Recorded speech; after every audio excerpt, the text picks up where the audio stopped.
Good evening, ladies and gentlemen, and welcome to the Clearview Ice Arena for tonight's ACHA men's D1 action between the Syracuse Orange and the Robert Morris University Colonials. I'm Caden McCrory alongside me, Andrew Keel. Last weekend, we saw Canisius in town, a back-to-back sweep for the Colonials, but a much tougher opponent who hasn't played a game yet in the Syracuse Orange comes to town, who's caused RMU a lot of troubles in previous years. They have, and they're coming in. They got a couple graduates. Starting goalie graduated last year. We're going to see a new starting goalie that we didn't see last year. So it should be an interesting one. Same for RMU, too, because they're going to have a new starting goalie compared to their team last year as well. It will be Reno Patrick in net again for the Colonials. In his game against Canisius last week, a 9.52 save percentage. 42 shots came his way. 40 were stopped for the young netminder. And you can't drop a better performance to that for your first game, pretty much on the Clearview Ice Arena and for the season in general. You can't. It was an incredible game. He looked so strong out there, and I believe he can repeat against a much tougher opponent this week. The one guy to look out for is the reigning leading scorer from the Syracuse Orange last season. That'll be number 26. Sam Hutchinson had 11 goals and 23 points, 5 of them coming on the power play. Definitely a point of emphasis here for the Syracuse Orange team is to take advantage when RMU goes to the box. RMU's penalty kill looked pretty solid last week, though, to differ against Syracuse. Yes, a lot of penalties were in that first game specifically, so the penalty kill got a lot of work last week, and they did a great job as well. They only gave up one shorthanded, I believe. Yes, one. And that was all they needed. And for the power play, that was another point of emphasis in practice this week. We see the power play kind of got things going towards the end of that second game. They're starting to find each other's chemistry a little bit more, but obviously no goals on the score sheet for them.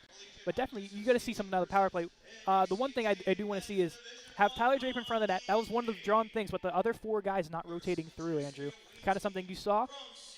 Yeah, it was interesting. The starting lines for Syracuse, brought to you by PA announcer Philip Baczynski, former RMU student, Tier 2 roller hockey champion back in 2022. Sam Hutchinson, as mentioned in the opener, getting the start. Jack Alicia playing center to that line. And Brock Alvers, the other returner on the right side. Jake Brown starting defensively in the top unit, along with alternate captain Connor Chesner as a sophomore getting the A. And in net, AJ Finta, a returner, didn't have the greatest numbers last year, a 1-7 record, a 415 goals against, and 878 save percentage. So not great numbers, but obviously they're relying on this guy to bounce back. Yes. And then for the Colonial side, they're going with the creams tonight. I wonder if we're going to see the white jerseys tomorrow that they did have last weekend, the alternates as they call them. That'd be nice. David Zerner getting the start on forward, moving from defense to forward this week. Garrett Walker also on the line as well, along with Alejandro Epud. This line looked really good last week, despite Zerner and Patton switching spots respectively. They looked very well. Nathan Isaac getting the start on defense after fresh off of his first goal in 3 years. And then the captain, back from the wedding, Blake Logis, number 7, the captain. And then Reno Patrick, the transfer from West Virginia in his second year with RMU, gets the nod in net. We do not have a Tucci anthem tonight, but we will still be playing the anthem through our headsets. So we're going to step aside for a brief moment.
Lights are off, back on, and here we go. Syracuse Orange, RMU Colonials on this Friday night in Moon Township, Pennsylvania. As we get set here at center for the opening puck drop. And Syracuse, as mentioned, this is their first game of the season. So the big thing I think for the Orange early is to get your feet moving. RMU, 2 games under the belt. Obviously, Syracuse, a lot of new rookies as well. Got to get something going early. You got to get the feet moving quickly. You got to get yourself into the game. You aren't into a game yet. You don't have your feels under you. You don't have the chemistry fully in a game mode yet. You have your practice chemistry, but you don't have your game chemistry. And that's what you need, and you need to get that as quick as possible in any game. So the face-off draw between the sophomore to Buffalo, New York, Garrett Walker, going up against number 21, Jack Alicia. Both benches on their feet for the start of this one. Walker against Alicia, and Walker win it for RMU. Wins it back to low, just gets that stripped away by Hutchinson, bodied away by Zerner. Coming in with speed to the backhand, missing the pass. On the back door was Brock Alvers. RMU moving up now, Logis. To the left wall to Zerner, dangles his way into the zone. Zerner behind the net, shaking off a hit. Zerner pickpocketing towards the net. Finta gets across. Zerner back to the point, met by a couple of Orange players. They're looking to get it out. Walker strips it away. He'll move forward. Walker with a shot. Finta the stop. Rebound is there. Goes to Apud. Back to the point to Nathan Isaac. Fires towards the net for deflection. Past Zerner into the wall. One Orange player all the way back. Nathan Isaac can't settle it. All the way past 21 Alicia. As he gets crunched by Nate Isaac, who's really playing with a lot of confidence here early on in this first period, Andrew. Now here's Palumbo. He has a break. Out comes Finta. Palumbo gets taken down hard into the wall. No call from the referees. Very rare you're going to see a penalty called like that on a goalie, even though he's out of the crease. Hodgson, 13-on-13 action as he takes a shot from behind from Jack Wren. Behind the net for a chance in front off the stick of Grgurevich and back to the point. It'll be Carter Rugg. Sends it all the way around the wall. Patrick out of his crease to leave it off for Hodgson. Around to Nathan Isaac now. Forward to Gio Palumbo, who's going to try to back that one along the wall towards the RMU bench. Moving with steam now is Wren. Wren firing, pad stop in front of Patrick. He's going to lay down and make the stop, and we'll get a whistle at 18:23 in this first period of play. It was a good start for the Syracuse Orange.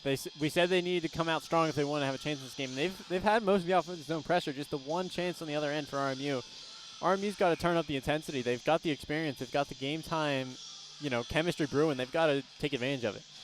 Reed's going to lose that draw. Quick shot there from number 8, Brett Edgren.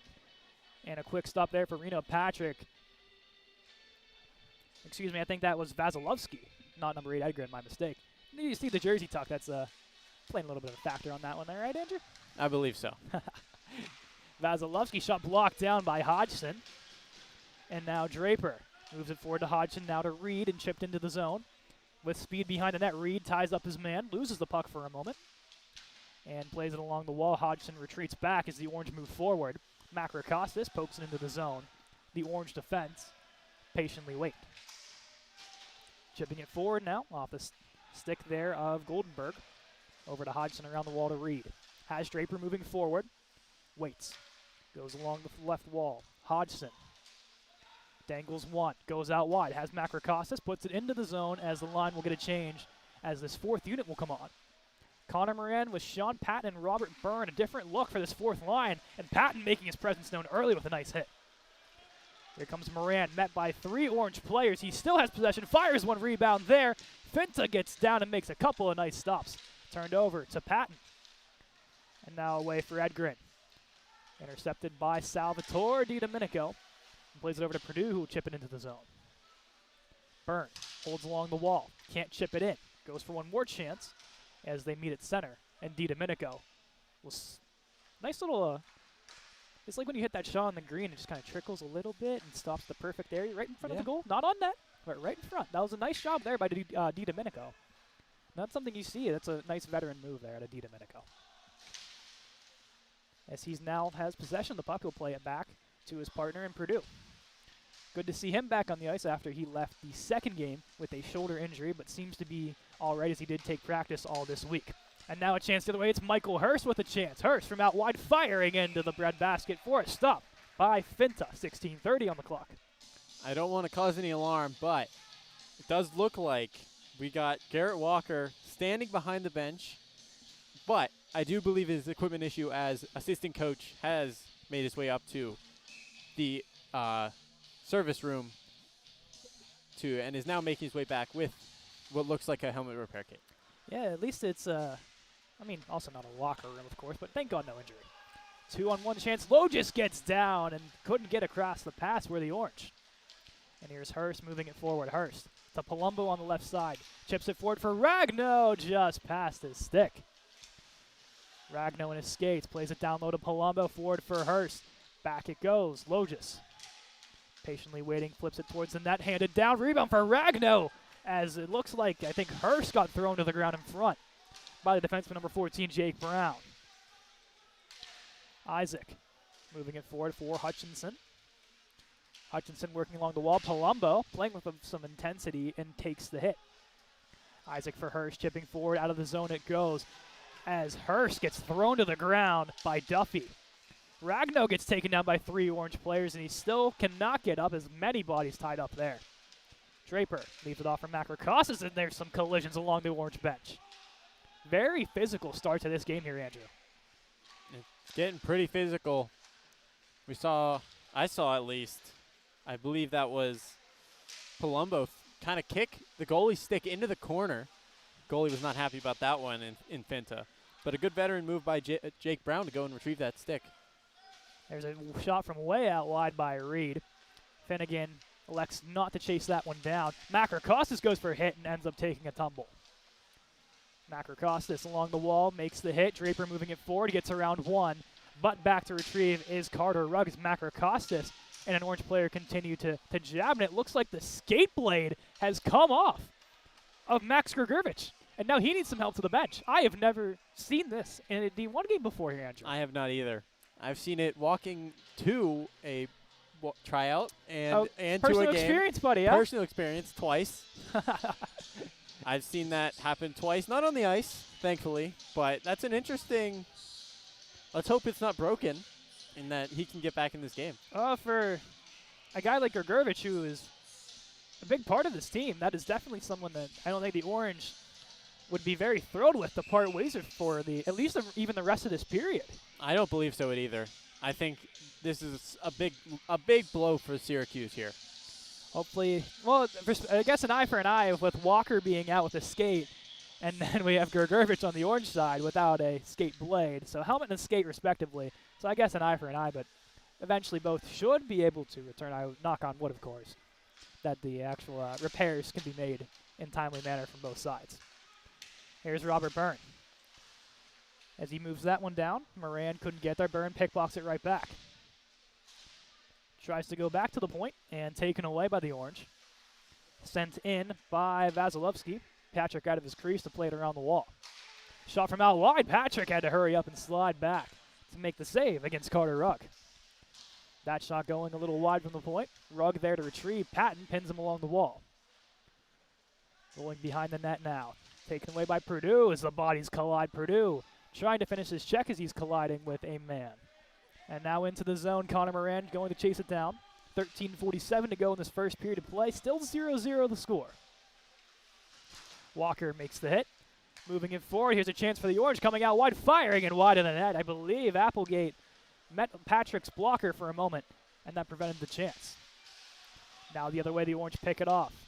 Walker back on the ice, Andrew. Seems the helmet is good to go. I do believe so. Came right in and went straight for that hit. Trying to jar his helmet loose a little more possibly, but helmet stays on, so it passed the test. Here's Zerner. Big Z, as we like to call him, big 6'3" forward. Played for Valley of the EHL before making his presence here at Robert Morris University this season as a freshman. Played defense last week in the absence of Logis. Here's behind the net a chance. Move in front, almost dangerous as Zerner almost got the stick in. Pass a little bit too far. Isaac can't clear. Here's a chance the other way, firing it down and scores underneath the short side. Matt Mahoney gets the first goal of the season for the Orange, and the lead 1-0. And that is, I believe, Mahoney's first goal in his first game, so they'll retrieve that puck for him. A nice little memento. Getting the puck for your first goal.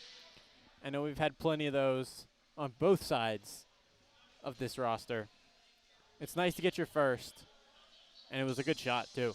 Beautiful shot going sharp side on Reno Patrick. You know, that's one he would really like to have back. Just, I think, played a little bit too far up in his crease. I believe so. I feel like maybe he was expecting a pass across, not knowing that Lowe just fully had him covered. RMU's going to send their top unit out, Corbin Ragno on the draw. As Palumbo tried to chip forward, couldn't quite get through there. That'll be dumped towards the net, past Patrick, back for Andrew Finnegan.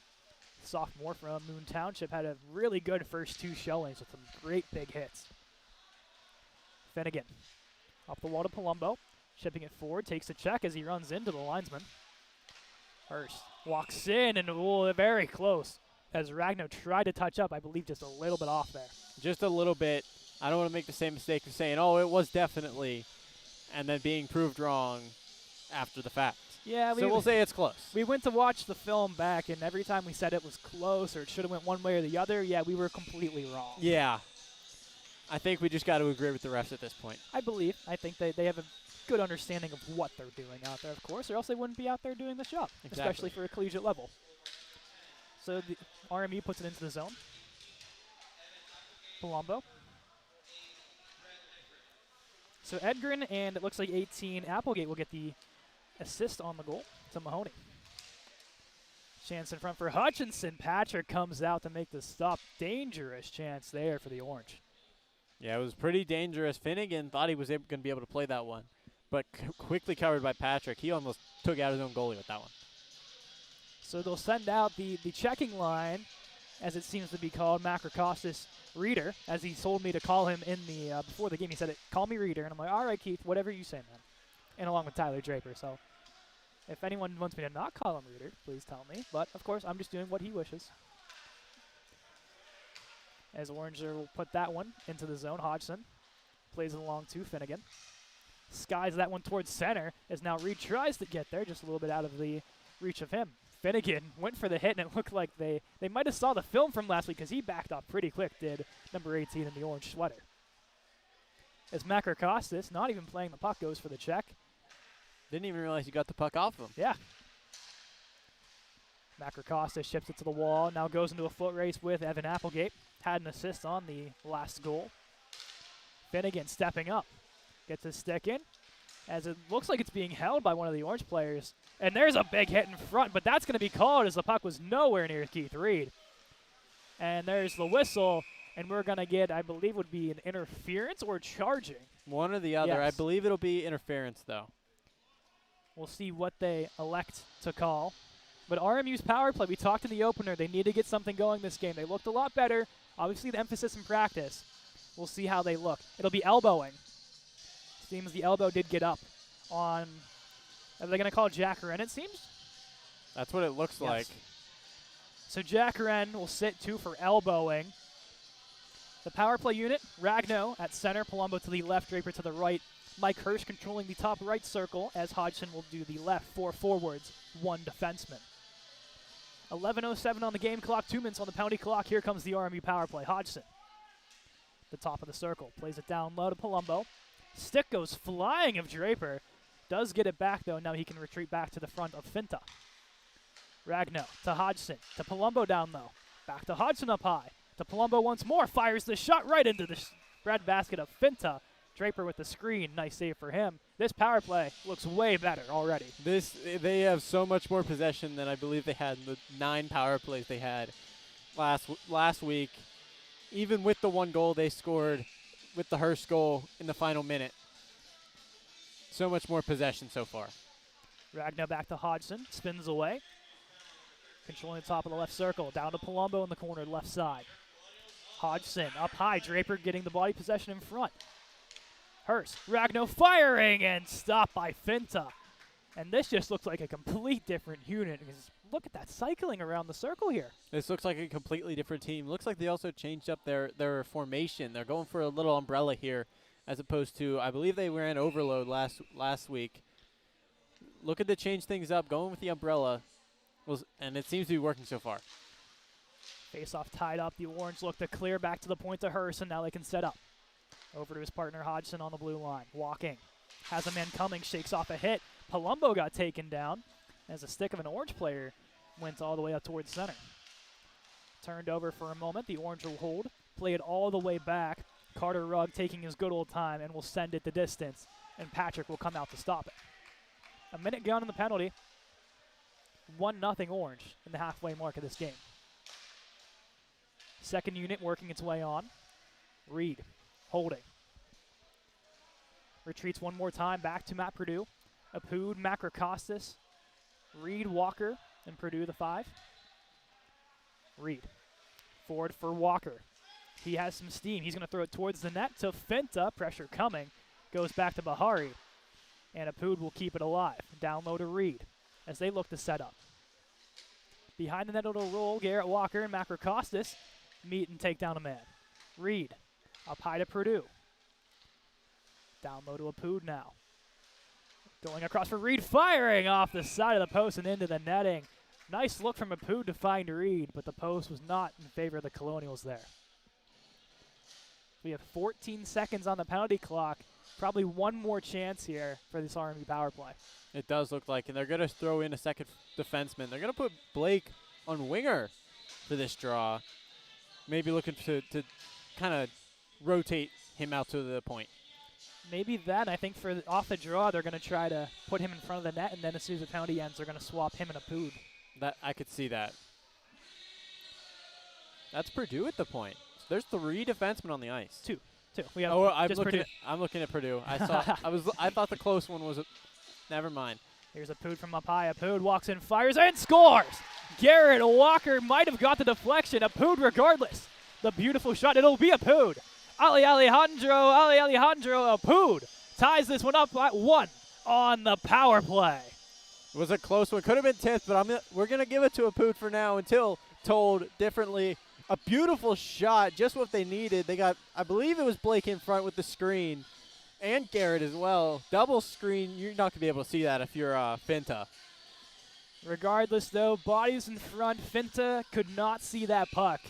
Apud, beautifully job done there from the sophomore from Mexico City, Mexico. And that'll be his 2nd of the season for Apud.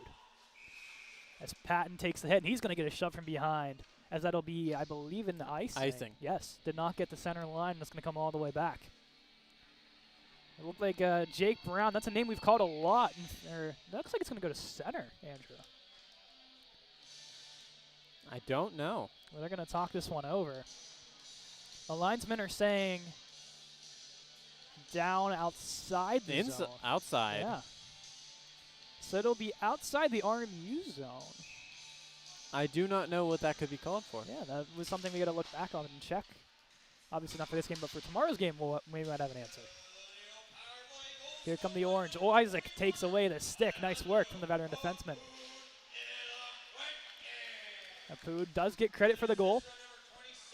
Garrett Walker will get the primary assist. And Keith Reed will get an assist. That's his 2nd assist. Walker, a goal last week. Out of the net. Oh, Patrick with a dangerous play, but RMU almost gets it out. Pressure still there. Isaac along the wall. Moran looking to clear it out. Byrne with a final chance. He's going to sky that one, and that'll go all the way into the zone. Patton has the pressure coming. Moran now as well. As that pass moves forward for Connor Chesner. Along the left side, poked away by Hodgson. As he's going to skate it up himself, loses it for a moment, but Byrne there to pick it up. Into the corner, Moran will chase it down, the sophomore from Moon Township, Pennsylvania. Moving forward now is Connor Chesner, an active defenseman getting into the offensive zone. Chesner from out wide. Met by Finnegan, forced to retreat. Into the corner now. Goes down all the way around now. Chance in front, sharp angle, and it somehow sneaks its way in. What a goal there from Carter Rugg. And that'll be his first career goal to give the Orange back the lead at 7:49 in the first period.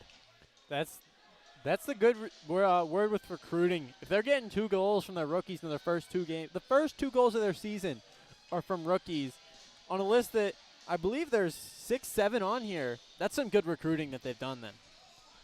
You see with these rookies, you get thrown into the lineup, and they expect big things right away. And for 2 of these rookies so far, and Matt Mahoney and now Carter Rugg. First game, first period of play. and you're already on the score sheet in the goal column. It's crazy stuff out of these rookies out of Syracuse. And we haven't even talked about the shot. Absolutely lasered it from bottom of the circle. Horrible angle, but able to get it over Reno's shoulder. The Orange take back the lead as now they want to keep the pressure coming.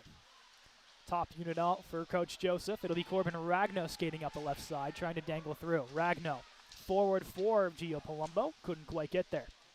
The senior, the alternate captain this year for the Red, White, and Blue Colonials. Is now Jack Wren carrying it forward, number 13. In the orange sweater around the white number 13, Hodgson. Chance in front and taken away. Ragno might have got a stick along with Hurst. Trickling towards the net now, a chance. Reno out of his net, goes all the way around. Finnegan pinning it now. Wren into the corner. It'll be Duffy back to the point now for Vontersh. Blocked away. Palumbo trying to get an edge. Elects to go to the bench now. Hurst holding for the change as the Orange defense look to move forward. Carter Rugg, fresh off a goal, is going to take a chance at the net. Reno will stop it. Goes to play it, but a quick whistle. 6:50 in the first period, 2-1 Syracuse. It's a good thing for Hurst. He was gassed. He was going for. He wanted the line change, but couldn't get there. Skated up the far boards from the bench. You can see Coach Joseph screaming at him and come to the bench, trying to get his chance. Able to get that with the quick whistle. Third unit pops on. Reed, Makrokostas, and Draper. DiDomenico and Purdue defensively. Reed steps in, wins the draw. Makrokostas back to Purdue, gets that puck stripped away, and he'll go all the way up to the point now. Sean Cotto. Plays it around for Zach Goldenberg. Up high, Draper's there to take it away. Makrokostas couldn't handle it, as now Syracuse retreats back defensively and looks to set something up forward. Kave Bahari couldn't play that one out. It was Larkin. Makrokostas applying the pressure. Bahari chipping it forward. Purdue back to get that one for RMU. There's a little bit of back and forth action here. Looking to clear it up now. Skating up is Vasilevsky. Fires that shot, blocked away.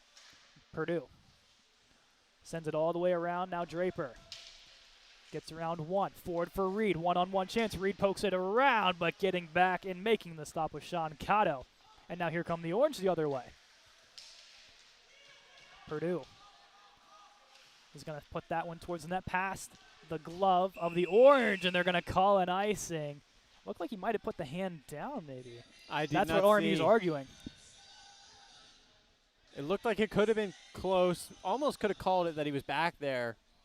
Ultimately, they do call the icing, and we are heading back to RMU's defensive zone. That's what Garrett Walker is wondering. He said the hand was there. You let it go. You let it go. And the linesman, not sure if he agrees or not, but regardless, icing called, and all the way back, this one will come. Walking the draw forward, and a tap-in goal right off the draw. Sam Hutchinson with an easy tap-in, and the Orange up 3-1. The highlight of the game before we started, Sam Hutchinson putting up 11 goals last year, gets his first of the year this year, as that was just a tap-in. Jack Alicia right off the draw, gets through Garrett Walker, and Hutchinson wide, daylight. If he missed that, that would be less impressive than actually the goal going in itself. But Alicia on the primary assist on that one. Syracuse with all the momentum here early on. And here they come again. But an offsides is called. So with 5:26 to go here in this first period of play, you wonder now at this point what Coach Joseph is telling his defenders here on the bench. I feel like he's telling them you got to be more, you got to push up more. They're playing too passive. They need to be more aggressive. They need to limit space in the offensive zone. They got to push up a little more on the break-in. Walker on the draw as Syracuse collects it. Walker makes a hit. Zerner looks to move it forward now along the right side. Zerner using the wall. Gets around. Zerner across for Walker off the stick. Finta coming out of his crease to play that one. And now Apud walks in, goes for Zerner. Taken away by the Orange defense. Looks like a skate got in there. Chance from out wide, firing over the shoulder of Reno and wide of the net. Capood forward for Zerner. He is going to take it himself. Zerner along the left side, fans on the first attempt. Plays it around, but Walker heading to the bench. Capood tried to get there. Isaac goes past him all the way down. That'll be an icing as the Syracuse bench says he was back there. Officials disagree. Icing on Syracuse. I believe if you're going to call the one on RMU, you got to call that one. Both were very close, and it seems Syracuse was a little more upset than the RMU bench was when this almost same call happened to them.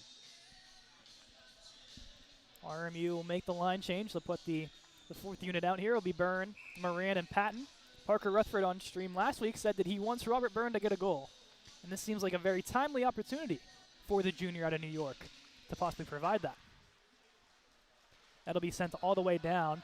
Puck takes a Syracuse bounce, and they can make the change. No icing. Finnegan forward for Moran. As that goes off the linesman, and he gets plastered. That is a high hit, and that'll be called as he went to the back of the helmet of Connor Moran. And it'll be 2 for, I would assume, cross-checking against Brendan Duffy. And that's just something you can't do if you're Syracuse. RMU's proved that they've improved their power play. A little bit of a tongue twister there. But it looks like boarding was the call. But they've improved that power play, so I don't know if you want to do that if you're Syracuse. 1 for 1 so far tonight. Seeing if they can get to 2 and 2. As mentioned, the first power play unit looks tremendously better so far in this game. In the one attempt, of course, the second unit got the goal. Ragnar on the draw is going to win that back to Hurst. And now over to Hodgson as they set up the umbrella. Hurst loses it for a moment. And now into the corner for Ragno. Ragno up against the Syracuse defender. Draper behind the net. Plays it around to Palumbo with pressure coming. Hodgson stepping in. Down low for Palumbo towards the net. And now Syracuse will clear. I do believe they moved back to the overload. If I looked at that correctly, it did look like the overload once again. So I don't know if I just looked up and saw the umbrella at one point. But it does look like the overload is back in effect now. The ever-changing power play from Coach Joseph. Hurst gets taken down along the walls. Hodgson switches with Palumbo. Skates away from one. Goes behind the net and crosses with Ragno. Tried to play it behind. Chopped that. Hurst goes forward and taken down. And all the way it'll go. Reno out to give it to Palumbo as they look for a quick up as Syracuse is changing. Palumbo sends it all the way around the wall for Draper. Bounces past his stick. Purdue with the blue line, holding. Stick lift from Palumbo. Couldn't get there all the way down. Is an orange player coming as Patrick plays it over to Purdue. As we've seen him out of the net a lot more in this game than we saw in the first one against Canisius. That's a very good observance. Adjectives. That English class really helping you. And there's a turnover from Syracuse as Purdue tried to put that one forward. Now Reed with 27 seconds on the power play. Gives it off to Walker. He's going to move through center. Forward for Reed, chipped into the zone. Here he comes. 17 seconds on the penalty. Goes around to the point. Purdue keeps it alive. Into the corner, no one home. Behind the net looking for the clear, and they got that one. As Purdue's going to have to quickly put this one up 5 seconds, 4-3, as the penalty expires. And the second unit cannot get one on the board. And now a chance the other way, but Purdue will get back and give off to DiDomenico. 2:13 left to go in this first period of play. 3-1 the score in favor of Syracuse. As that was thrown into open territory, and Syracuse is going to just put it right back into the zone. DiDomenico. Along the wall using his skate, tried to play it around. Walker can't make the hit, and Syracuse setting up wide open, shut, and goes wide of the net. Hutchinson on the attempt. Has one goal already. He's going to sit right in front of that. It's him and Purdue battle. Purdue took a stick up high during that little exchange there in front of the net. No call on it, though. Here's Moran. He drew the penalty for RMU. Looking to go forward with it. Moran makes the body. Puck still in the zone. He tries to get there. Back to retrieve is Brock Alvers. Alvers skating around one, moving his way forward now on the left side. Alvers waiting. Turned over. Byrne moving forward, gives it off to Sean Patton, the speedy freshman. Into the corner, a minute 15 to go in this period. To the point to Logis. Turn that puck over, and all the way down it'll roll for Reno Patrick to stop it for Nate Isaac. Isaac turns away. Off the low just now. A minute to go in this first period. Moran. Moving it along the wall, has Byrne. And that's intercepted and thrown right back by the Orange. As at this point, RMU just can't get in their own zone. Syracuse is really just playing the middle of the territory really well. Yeah, they can't get in the offensive zone at all. And a dump and chase here doesn't help. 38 seconds to go now. Top line is on to try to provide a little bit of something before this period ends. Wren plays it to the middle. Hurst is there to intercept. The Chatham transfer forward for Corbin Ragno into the zone. Tried to go through as he shakes off a hit as one of the Orange players goes flying into the boards. 20 seconds to go in this first period now. Isaac into the zone. They'll touch up and now try to go retrieve now. 10 seconds as Syracuse looking to kill off the clock. It's Tim Cook. Plays it down. Patrick out of his net. That goes wide. Look for one more chance. To the point, firing and fanned on. And that'll do it for period number 1. Syracuse up 3-1. As that was a rough period for RMU. They looked solid in the beginning. They got the goal back. And after that, it just seemed that Syracuse just figured them out. Yeah, it did look unfortunate. You need to get more offense if you're RMU. You gotta pressure more. That last shift. I mean, you're switching, so you can't really do much. But dump and chase isn't working. Yeah, it's not. The Syracuse defense has just been locked down behind so far. They've been, using their body well, and then it's just providing deadly for RMU because you can't put shots on that if you can't keep pressure in your offensive zone. You can take shots from out wide all you want, but at that point, if you've no one there to help, then what's the point?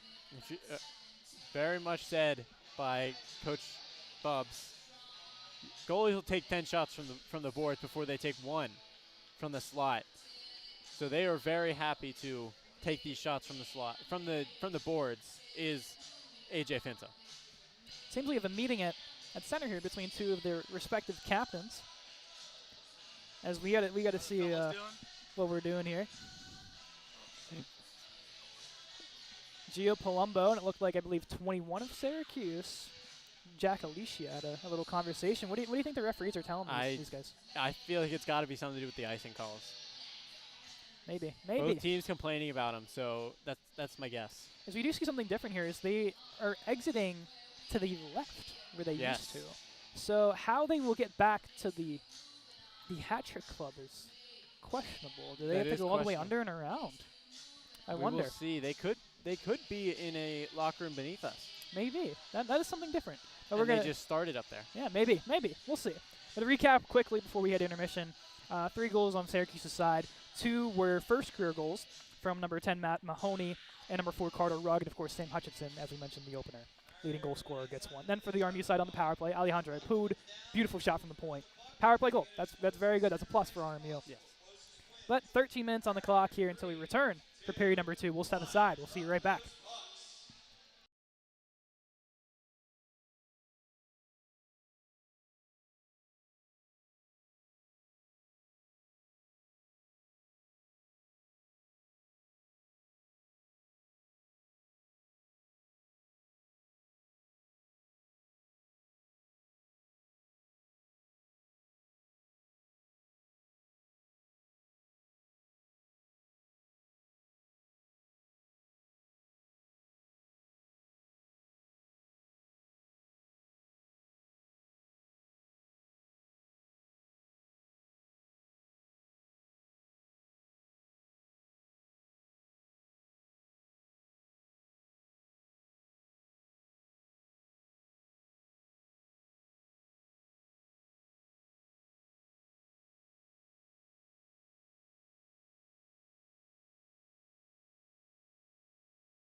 We are back for period number 2 between the Syracuse Orange and the Robert Morris University Colonials. I'm Caden McCrory alongside me, Andrew Keel. Obviously, the first period was not plentiful in the matter of goals, but in goals against for the Colonials. I think the number one thing is we got to lock down the defense. Yeah, defense is what you've got to worry about coming out of the dressing room from the left this time instead of the right. And if you're Coach Joseph, you gotta label that in their heads like defense. Offense will come if you do good defense. The aggression from the forwards, I think, needs to get picked up a lot more as well. As we talked about in the closure of that first period, Andrew, this dump and chase crap that they're doing right now it's not working. No. This Syracuse team seems to know how to defend that like a book. They've done really well at defending the dump and chase. You got to change it up. You got to go just carry it in at this point. It seems to be a better option, especially with these forwards that are kind of taught to use your speed, go to the outside, and, push your way forward. Especially the one line I'm looking at is that checking line of Macrocostas, Reed, and Draper. All three of them are very big bodies, north of 6'1", 6'2", known for their hits, known for getting in the goalie's face. That's a line I want to see really pick up their hits in a good way. We've seen Macrocostas, Draper, and Reed all respectively last week take a little bit of a run at some people when the anger and the emotions start to get taken over. So obviously they need to use it the right way. We see that with Finnegan last year. He got called for that a lot, but this year he's calmed it down, but he's using his hits when he needs to. And that's, I think, what this line needs to do. And respectively across the board for all of these forward lines. So off the draw, and here we go. It'll be the top unit to start things off. And it's Ragnar moving it forward to Palumbo. Palumbo fires one from out wide, and that takes a skipper right into the netting. No deflection, it looked like, on that one. Just a little too much on that one. Maybe a chip in the ice, maybe. Gio shooting at the wrong net. Once again, something everyone is used to at this point, that people just shoot for the wrong net. Yeah, sometimes it gets a little confusing, that's all. But from the right circle, they're going to go with a right-handed centerman. And it'll be Palumbo.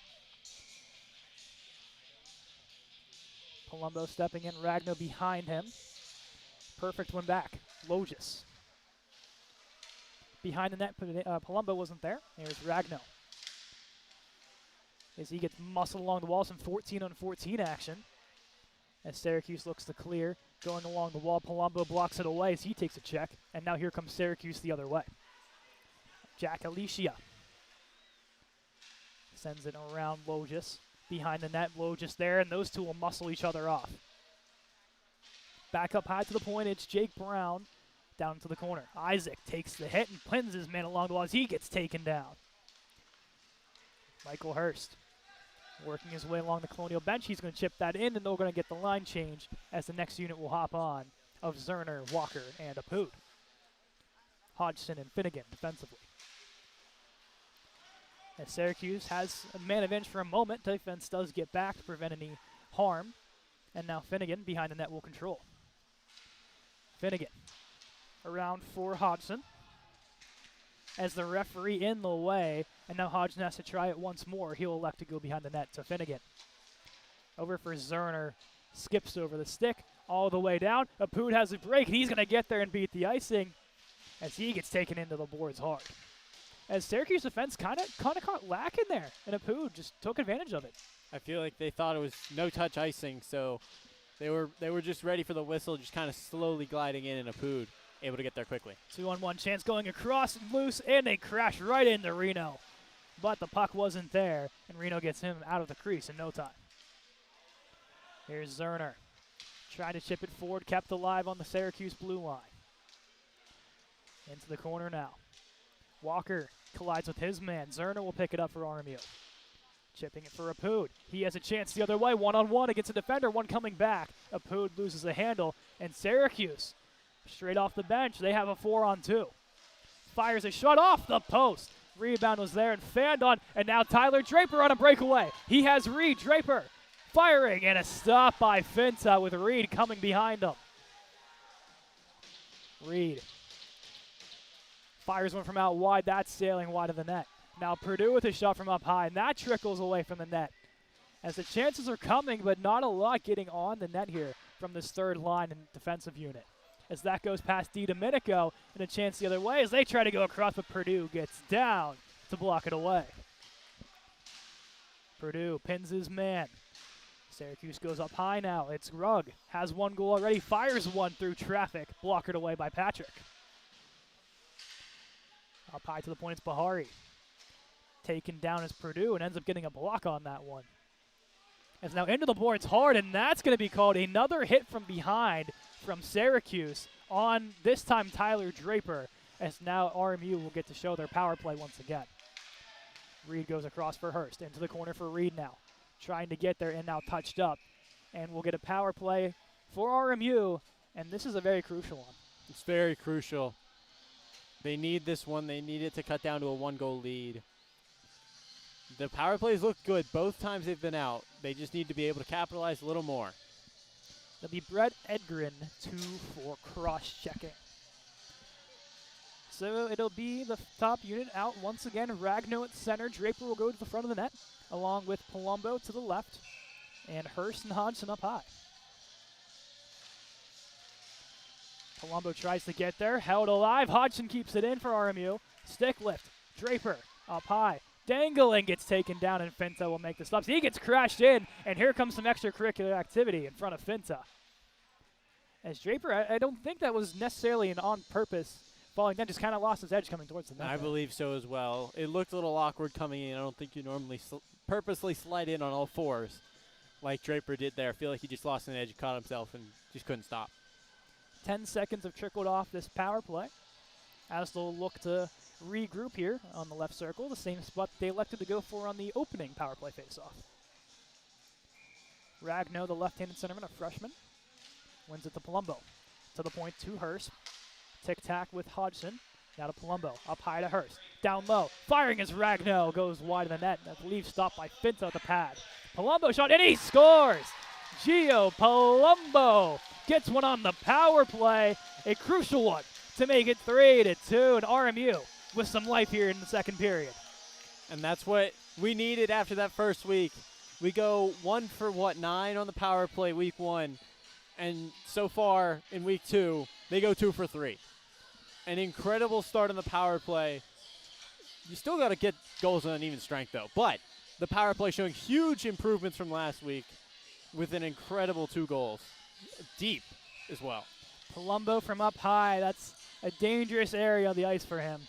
And make no mistake about that for Giovanni Palumbo with his first goal of the season. Syracuse looking to respond as Coach Jones will to go to his energy line, that second line, who has been really fast and has put a lot of pressure in front of Finta tonight. Walker picks up behind the net. Forward for Apud, loses that shot from the point, goes wide. Zerner looks to clear. Draper will get the primary assist. Apud's going to chase this one down. No icing.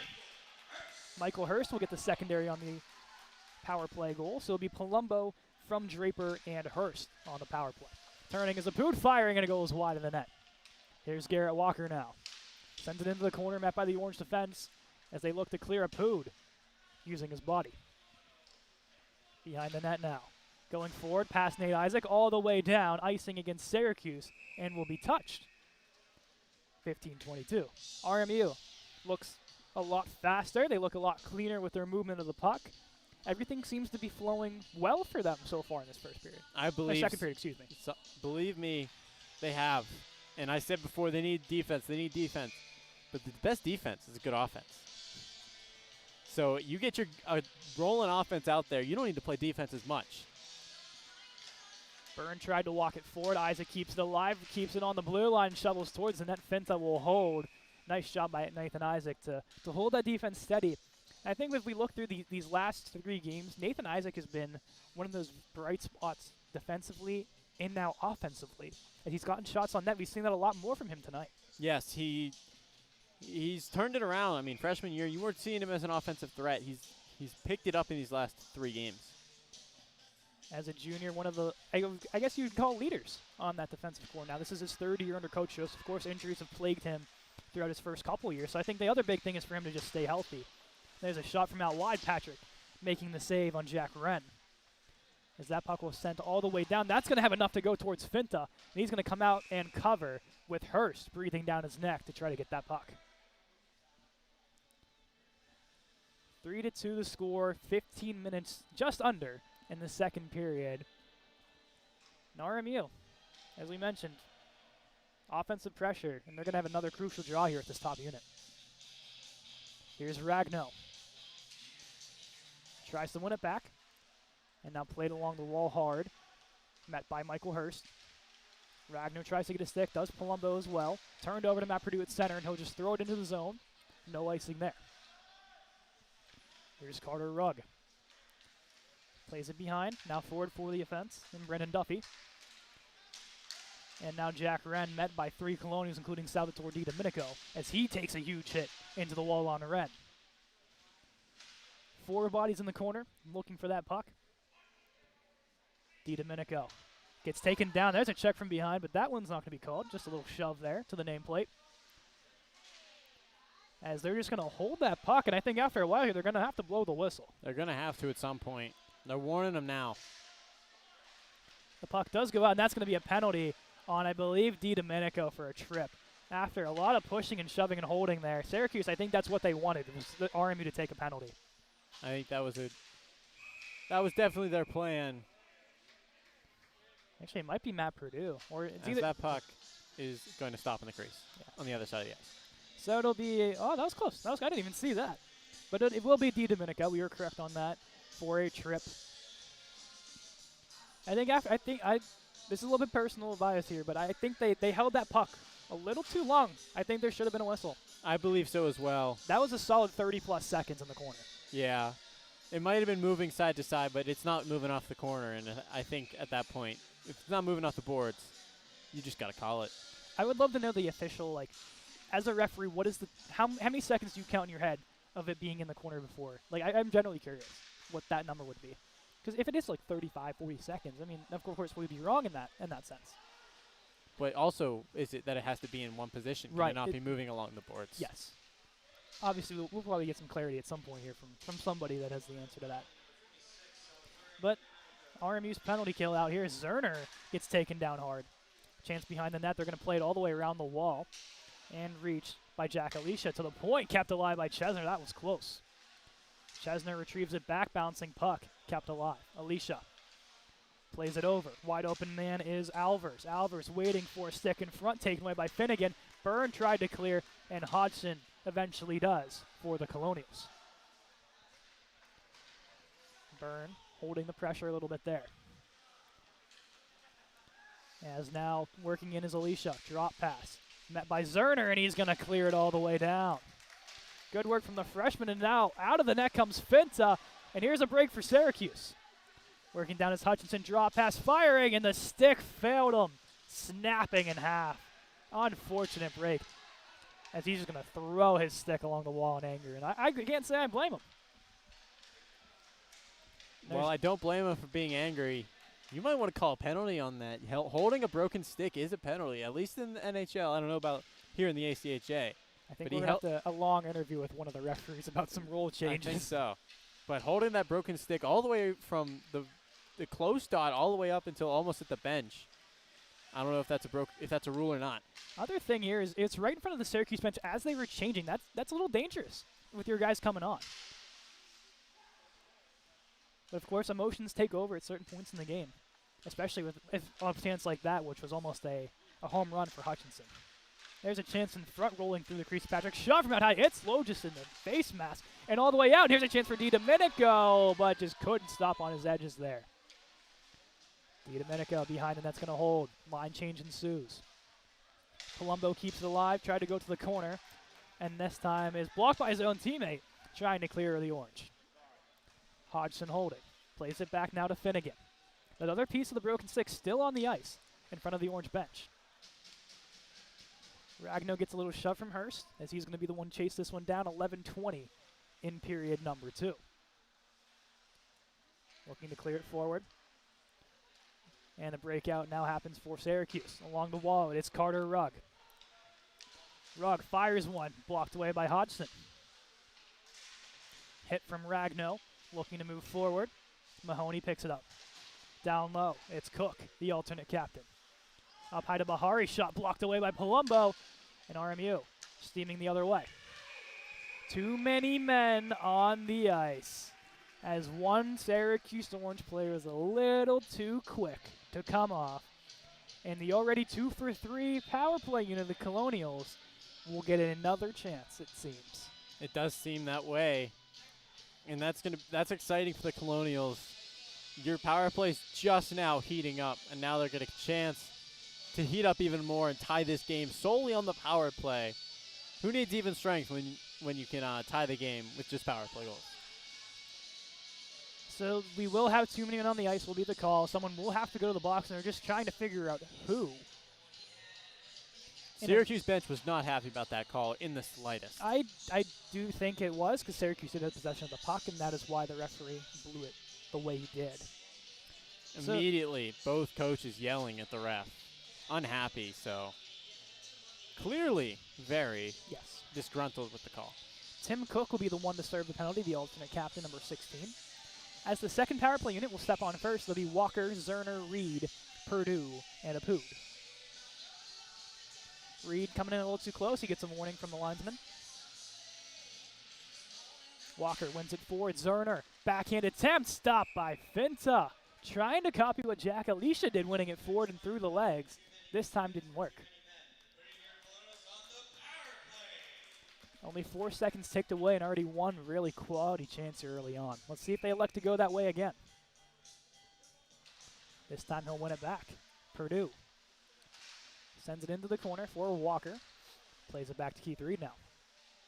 Reed goes up high. Purdue. Down low to Reed. Towards the net and blocked away. Hapoud, I think a stick got in there. Now Reed looking. Going across. Stick in the lane. One of the Syracuse players is without one. I think it's Bahari. And now he's a chance to go get it. Defenseman without a stick. That was a prime opportunity for RMU.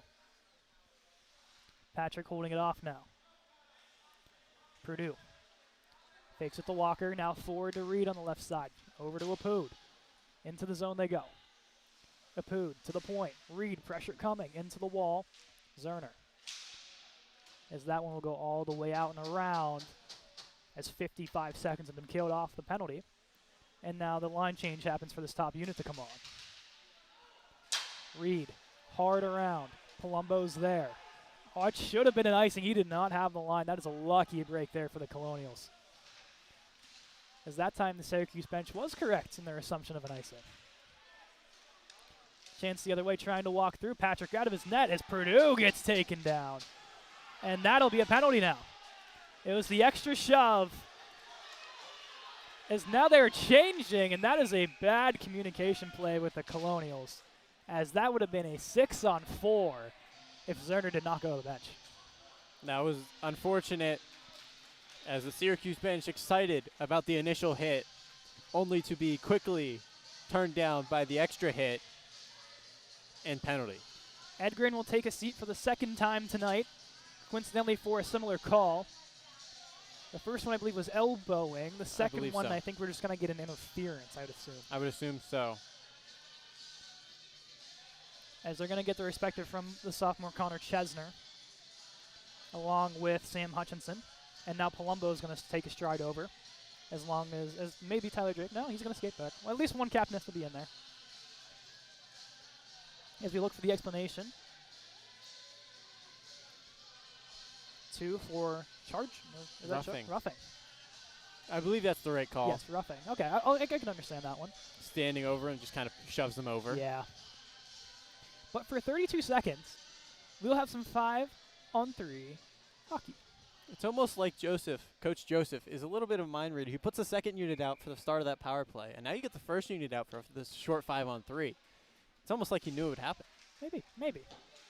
Hodgson set the screen. Here's Hurst. Down low to Palumbo. Up high now to Hurst. The Palumbo give and go. Over now to Hodgson. Hodgson looking. He's going to take the shot. Rebound is there. Hurst will collect now. Top of the circles. 18 seconds. Hodgson. Bouncing puck. Looks to collect now. Patiently waiting. 10 seconds on the 5-on-3. Goes to Draper. Firing shot. Rebound is there. Another rebound. Ragno couldn't get there, but Palumbo gets thrown into Finta. With 7 seconds on the 5-on-3 as they'll regroup on the right circle. And they're looking for a penalty against Palumbo. And they're going to pull Hodgson off here. Or just maybe a talk here. They're just going to give him a Just maybe talk. I was going to say Whistle that is blew weird. because the helmet came off. I don't Yes. think we made that clear. Yes, the helmet did come off. Thank you, Andrew, for correcting me there. And it did look like Finta and Palumbo gave each other a nice tap, saying it's okay. He wasn't too upset that he fell on top of him. Palumbo wants to draw on the left side. But they're not going to give the favorable call to RMU, so it's going to go to the right side. I'm a little surprised on that. Unless they're saying that Gio went on his own. I have no idea. Finta. But it'll go to the right side. They didn't have really much of a choice there. Hodgson couldn't corral, and that'll do it for at least one of the penalties, but RMU still has a minute 25 on their second power play. Hodgson moving forward. He's met by 2 orange players, and they'll clear the length of the distance here. Patrick leaves off for Hurst. Hurst taking his time, and now we'll move it up. Gives it off to Corbin Ragnow. Ragnow, he gets shoved hard into the wall by Jack Wren. At the point, Hodgson couldn't get there, and now he has to come all the way back. The power play seeming to be solved by Syracuse here in the second period. Forward now to Palumbo. Fires one off the shin pad, blocked away by Jake Vontrish. As Ragnow lays a huge body along the wall, gives it off to Draper. Draper looking, goes up high to Hurst, out of his reach, and out of the zone it'll go. It just seems everyone's a little off cue, little off balance here on this power play right now. Draper getting held, nothing there, as he's now taken to the ground and cannot get up off the ice. I'm a little confused on why nothing there. I am as well, but maybe they're going a little easy on Syracuse. No penalty, one penalty against RMU for 5-4 against Syracuse, so maybe a little lopsided, and they want to kind of correct that. I feel as a referee, you have to get control of the game with calling things, to keep the game under control. And Syracuse and there's a shot and goes in. Walker in front for David Zerner for his first career ACHA goal as penalty expires. And we are all tied at 3 thanks to Big Z. Big Z in front with the beautiful tip. Both of us thought it was Walker till Big Z hits that celebration. Great tip. Fooled Finta completely. And you can almost give that one a power play goal. Couple seconds after. Was it right after? Like literally right after. after. It was definitely after. 2 more seconds, Big Z. Come on now. But regardless, we saw in the pod both Sal DiDomenico and Nate Isaac said, you know who's due for a goal? You know who's going to get one? It's Big Z. And there he is, right in front of the net, that big 6'3" frame. Garrett Walker just perfectly placed that for him. And there's DiDomenico moving it forward to Moran. DiDomenico, one more chance, Moran. Into the corner. Hit away now by Purdue. Syracuse looking to go up high. Defenseman is there, shot. Coming in, blocked by his own teammate. Another chance towards Hutchinson's area. Purdue corrals and can get it out of the zone. Connor Moran, 3-on-2. Man coming back to make it 3-on-3. Moran firing a shot. Finta makes a stop. Moran loses an edge and goes into Finta, and he is met as Finta goes over top of him, along with 5 Syracuse players in there against only 2 Colonials. That very much looked like a lost balance. We have had trouble with this ice last week about people just falling over. Obviously, Syracuse doesn't know that. They didn't play here last week. Yes. That looked like an innocent, I just fell. Oops. Yeah, if you can go back and instant replay, I wish we had, but we're not there yet. Moran literally did the, if you're falling on ice, the whoa, and going, yeah, that is literally what he did. But I think Finta did a little bit of that over top shadowing that actually got Syracuse a penalty early on. Here's a backhand chance, and goes in Keith Reed. Backhand beauty. Puts it top shelf. RMU retakes the lead. Keith Reed takes the lead for the first time this game, that is. A beautiful shot, and RMU is getting in the head of Finta. Macrocost is skating by. Give him a little jab after that one goes in. Finta tried to go after him, but Macrocost is getting out of there quickly enough. And in the head, I believe they are. we could see a little bit of a down slope here for Finta if he continues to start thinking about going after these players as opposed to stopping the pucks. We've seen that one too many times with a certain Jack Lim of Mercyhurst. With Macrocostas, who has a huge body. And, of course, if we see that again, I pretty much think we will lose our streaming rights. So, AJ Fenta, please do not do that. I like my job. Thank you. Andrew, we do not want to be jobless. I do not want to be jobless, that's for sure. Because we already got enough trouble with the Mercyhurst fight, okay? Especially the first one. Then the second one happens. I mean, if somehow a third one happens, maybe we just cut the any radio. Team, I don't think anyone would be very happy with us if we went to radio, especially the players, because you know they watch this back. But hopefully that does not happen. Knock on wood if you're with me, John Gruden. And there's a stop there by Reno Patrick. He gets thrown in as he hit Patrick.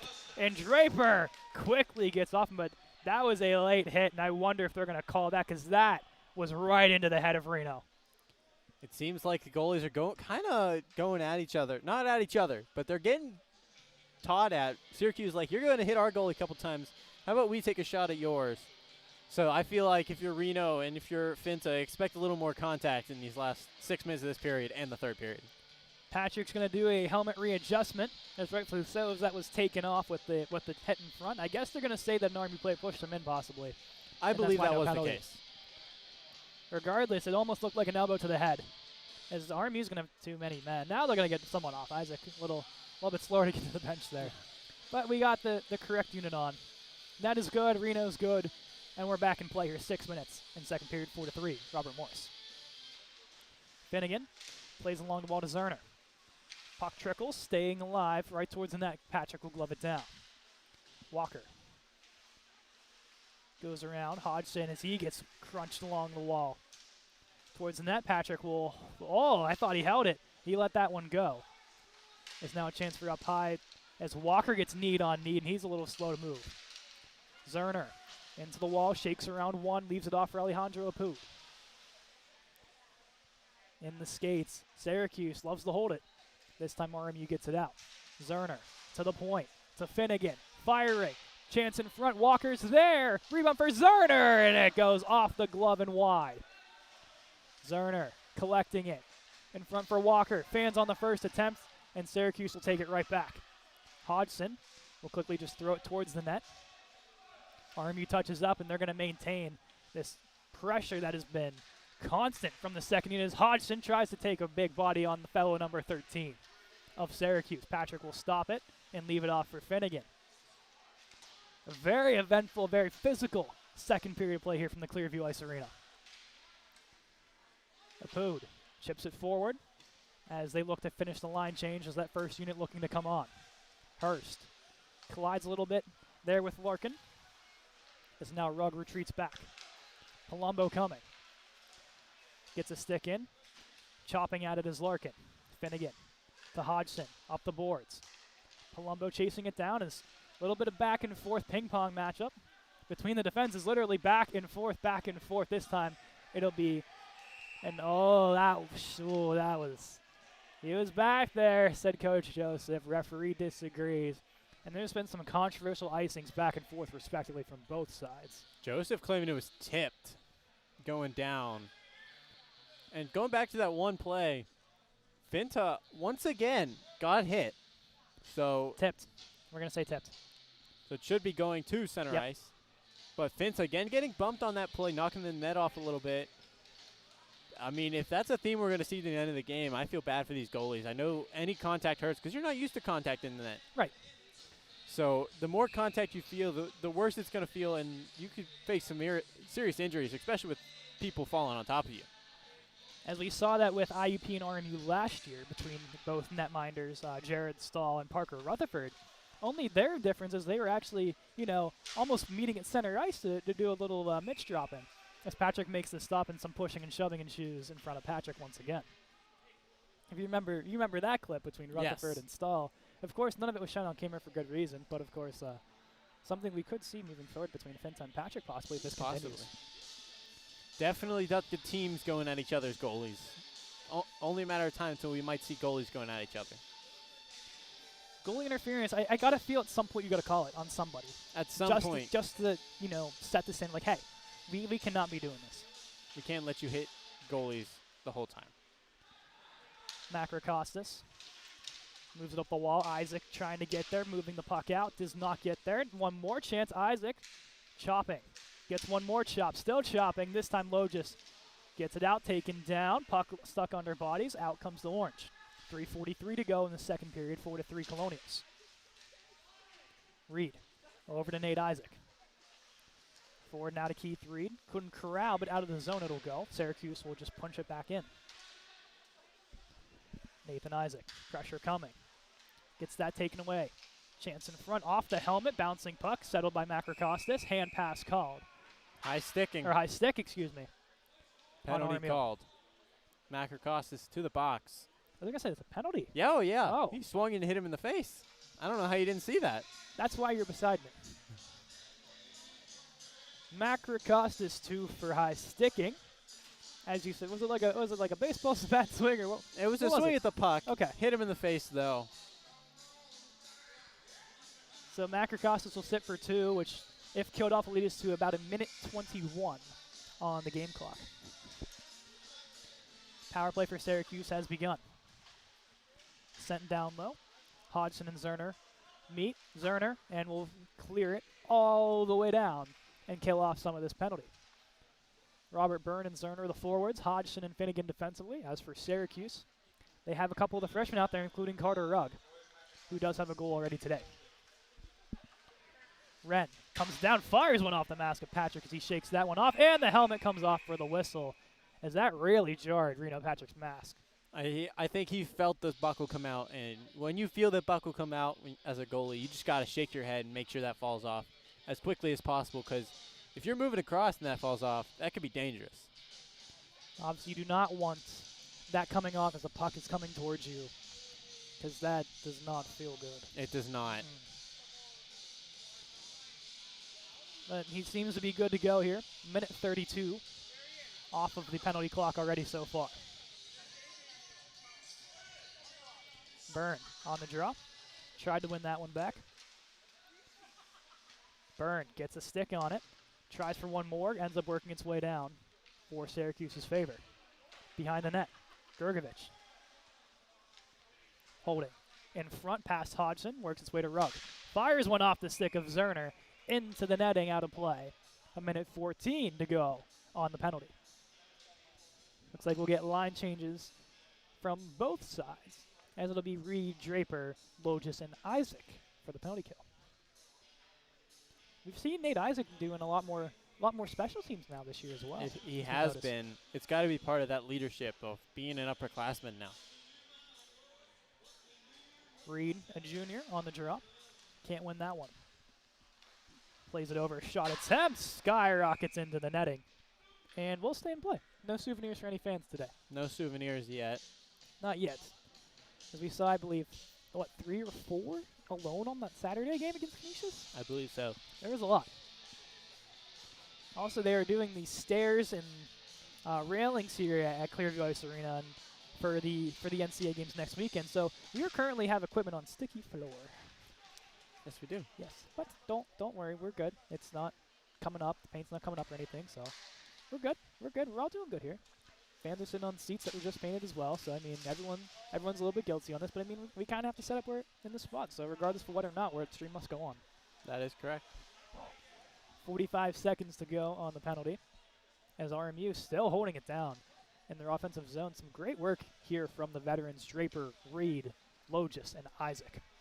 Also, I do want to congratulate Blake Logis on being named captain. This is his first game of the season. Congratulations to the fifth-year senior Blake Logis. There's a shot coming in. Rebounds there.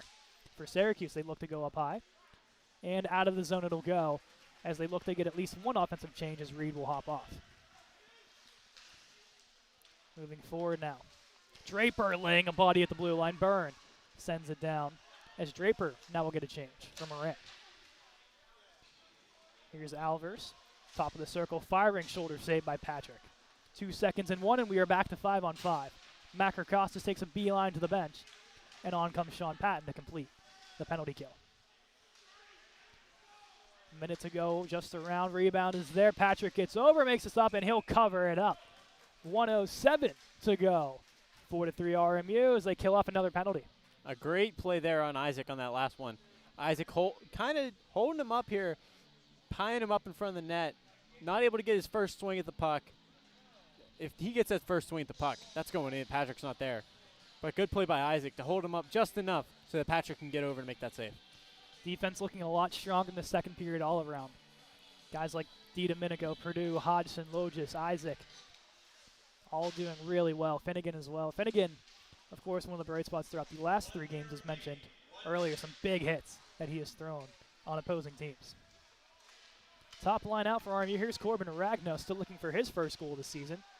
Drops off to Palumbo.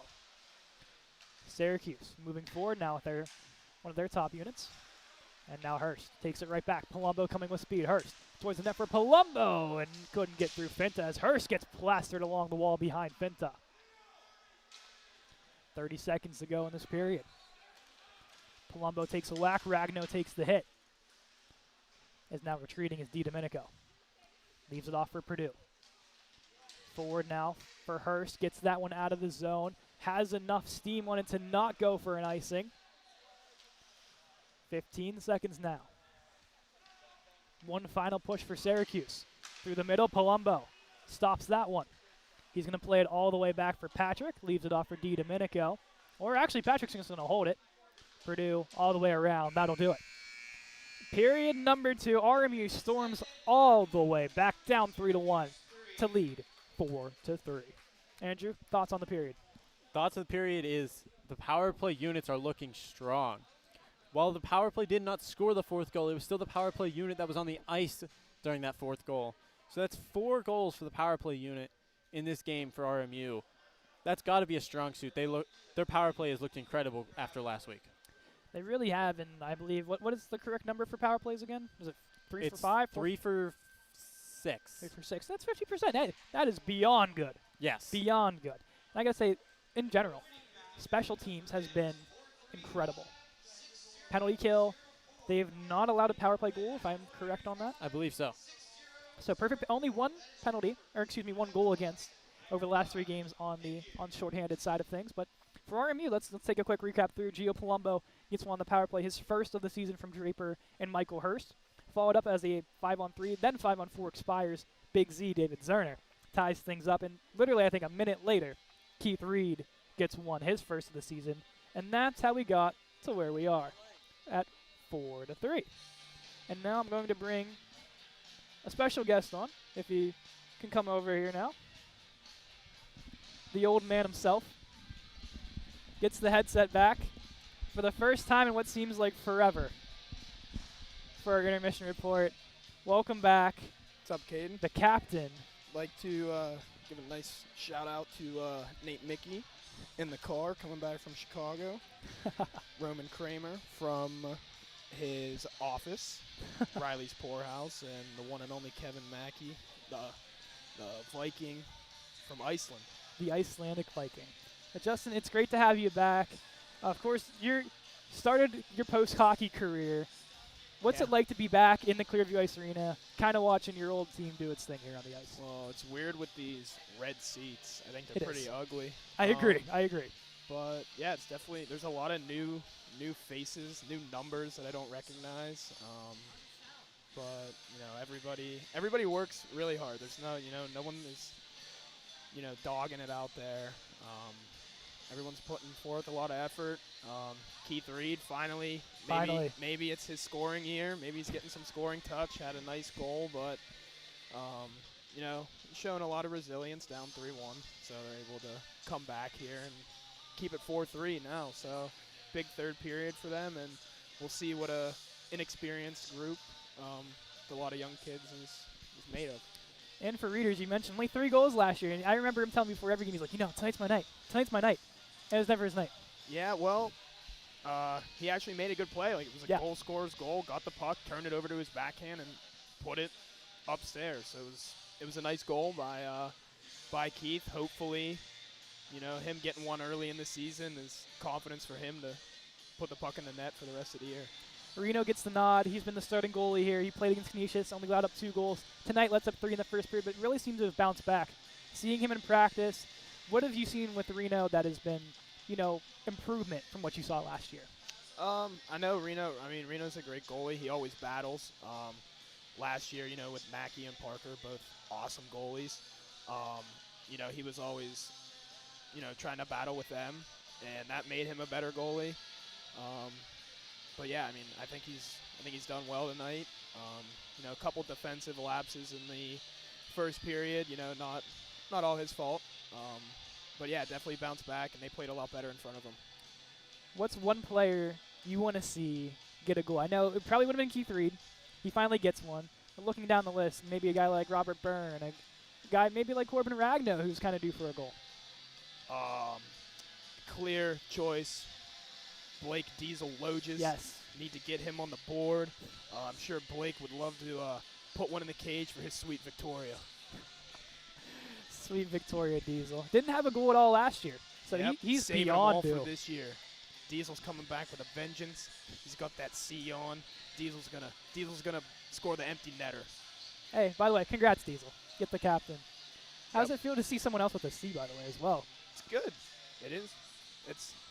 I'm retired now, so happy to see Diesel carry it on, and he's gonna do a great job, and he already is. So. Well, Justin, my final question: score prediction. How is this one gonna end? 5-3. 5-3 with a Diesel empty netter. Yep. I like that. That is a very bold take, and I'm all for it. Mike Joseph's going to lock him down in there. He's going to tell him to lock up the wingers, play good D, and play the body, and play some RMU hockey. Ladies and gentlemen, the former captain, recently retired, number 9, Justin Adamski, soon to be coach, possibly. We'll see. Maybe one day. But Yeah, Justin, not anytime soon. soon to, in about 10 years, future RMU head coach, Yeah. Justin Adamski. Yeah, Justin, we'll see. thanks for coming on, man. Great to have you back in the building. Yep. We're going to send it to a quick intermission. We'll be back in around 10 minutes for period number 3.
We are back for period number 3 between the Syracuse Orange and the Robert Morris University Colonials. I am Caden McCrory alongside me, Andrew Keel. RMU storms all the way back in that second period, 3 unanswered, makes it 4-3 in favor of them. We expect this period to be physical, fast, and furious. Yes, and it should make for a very interesting period as well. As this time, Reno to the right, Finta to our left. Talking to the Colonials before they came out, they are pumped, they are ready. As they should be. They battled all the way back. They had a great period, able to literally climb all the way back from down 2 from a 3-1 deficit to now have the lead. It's going to be an interesting period. As for the Orange bench, they are riled up, all on their feet. Same with the Colonials. A big third period between 2 non-conference foes. And here we go. Back it goes to low, just forward for Palumbo. Didn't get the line all the way down. Finta comes out, no icing. Behind the net, pinned along the wall, Hurst goes up against Rugg. Moving forward now, Syracuse. With some steam off the stick of Jack Alicia.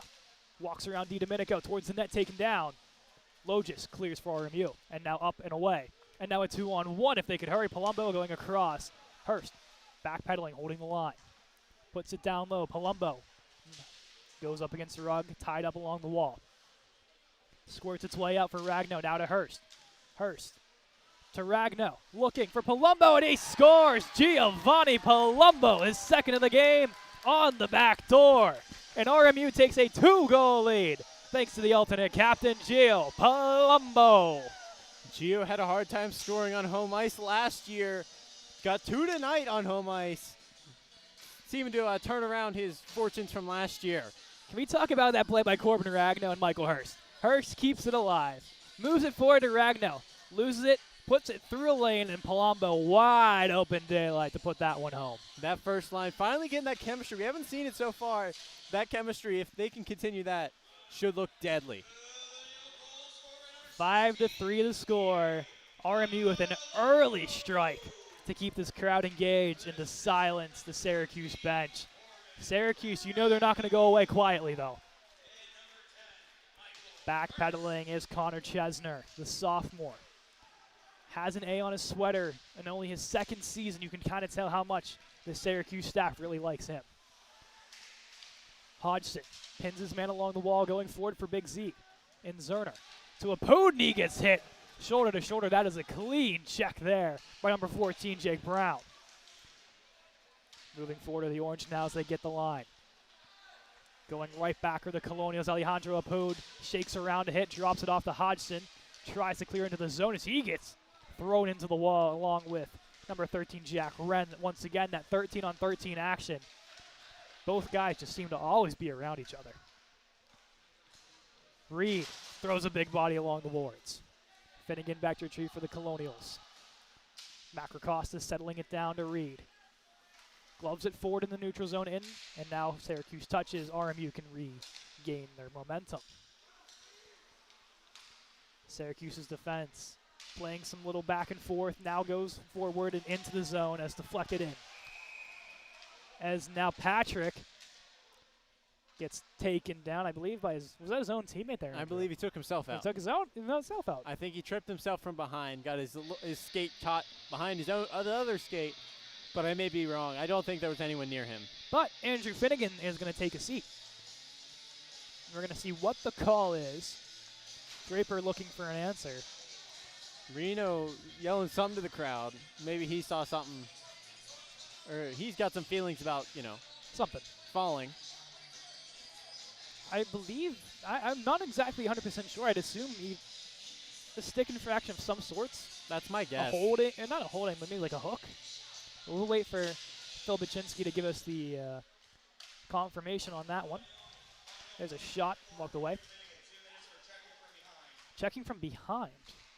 I did not catch that. I didn't either. Of course, when we go back, it'll probably be bright as day. Yes, as always when we say that.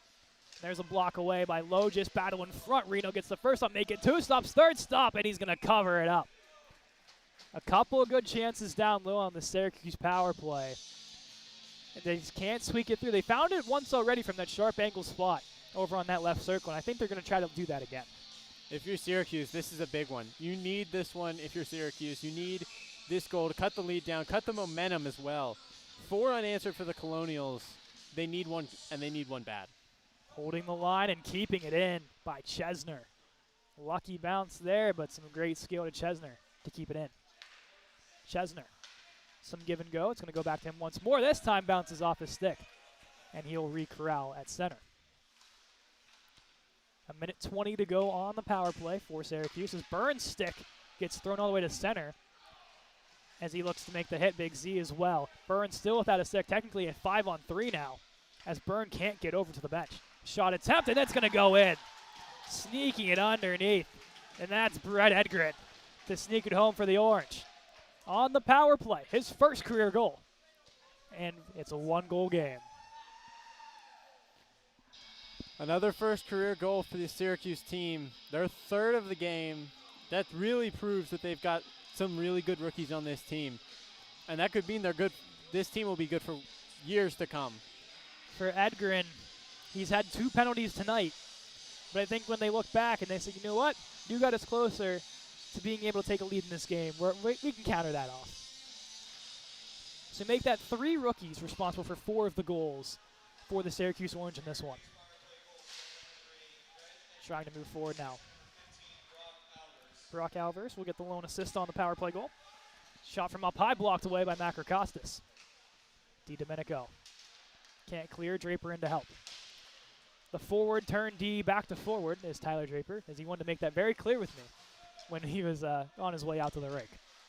Said I was a forward first, not a defenseman first. Into the corner, Reed. Using his body. And out with it come the Orange. Carter Rugg. Plays it all the way back to Von Sersch. And now for Purdue for RMU. Turned over, Rugg. Storming in. Loses his balance, and Draper will pick it up. Draper to the side. Gets taken down hard into the wall, and that'll be a call. As then Domenico gets plastered on the wall as well after the whistle. But regardless, RMU is going to have their chance on the power play in this 3rd period. Another power play for this team. 500 on the night, if I do believe so. So they have a chance to improve this drastically and get another power play goal. This would be huge for this power play that struggled last week. Max Gergovich will take a seat, 2 minutes for holding, number 7 in orange. The RMU power play, as Andrew mentioned, 3 for 6 so far today. And we'll see if they can get it going here. Up by 1. 15:54 on the game clock. 2 minutes on the penalty clock. And here come the Colonials on the power play. Hits Hodgson. Off the draw. Gives it to Palumbo. Back to Hodgson. Giving it over now to Michael Hurst. Shot towards the net. Draper's shot deflects wide. As Syracuse will send that all the way down. Brett Edgren has been on that one. Called his name a lot here in this 3rd period already, and we're only 5 minutes in. Edgren puts it towards the net. Patrick comes out. Oh, my. Almost goes in. Ragno doesn't take a penalty. Patrick thought he had possession of it. Got just enough of it to keep it going wide. Palumbo checks his man away.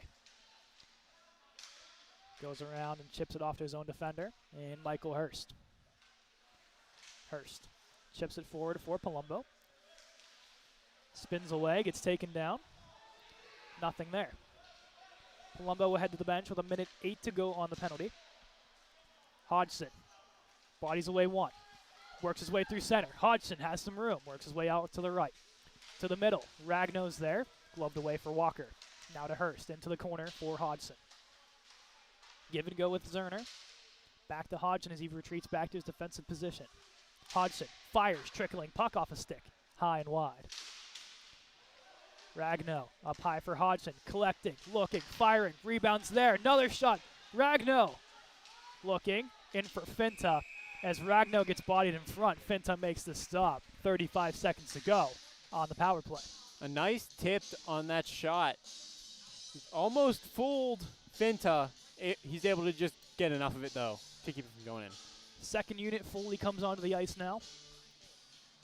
Macrocostas, Walker, Reed, Purdue, and Apud. On the draw, Walker wins it back to Reed, goes up high to Apud, fires a shot, deflection in front by Walker. Goes wide stick, goes flying of a Syracuse defender. As he looks to get that now and try to clear Macrocostas, laying the body from behind. Purdue, forward to Reed, now gives it over to Alejandro. Forward for Macrocostas, trying to chip it in. And Syracuse clears it all the way down. Patrick holds it off for Purdue. They got one more chance here, 10 seconds. Leaving it off now for Keith Reed, the speedy forward. For Macrocostas. Chipped forward to Reed. And here they come into the zone. Reed can't get through one, and that'll do it as Syracuse has killed off another penalty. And here's a chance for Gergevich, and stopped by Reno. Patrick. Stick comes out of Matt Purdue. Up high to the point. Redeflection. Rebound is there. One more shot. Reno takes it away. Trying to get around. Purdue can finally go get his stick. Chesner's shot blocked away by Reed. Chesner. Looking, takes it himself, blocked by Macrocostas. Rebound is there, trickling off the shoulder of Patrick and wide. Chesner will just throw it in. Syracuse and RMU both changing behind the play. Purdue trying to spin away, met by two Syracuse players. Walker, huge hit, but that one's going to go right out and into the stands, right off of Fan's shoulder. But Walker is going to take a seat from a check from behind.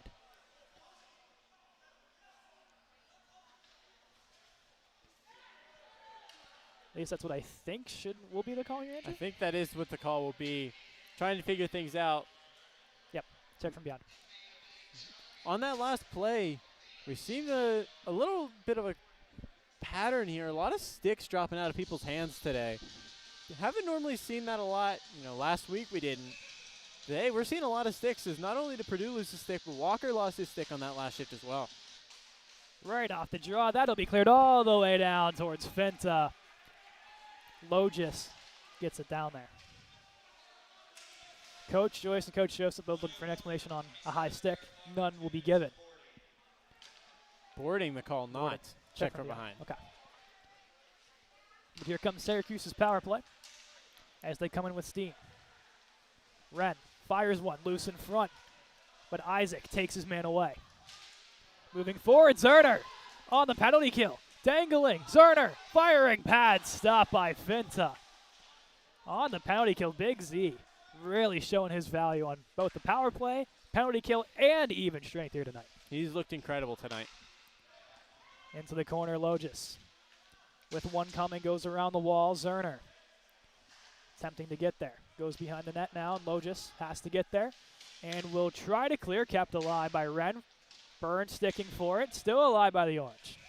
Hand pass called, and we'll get a whistle, and the puck will come outside.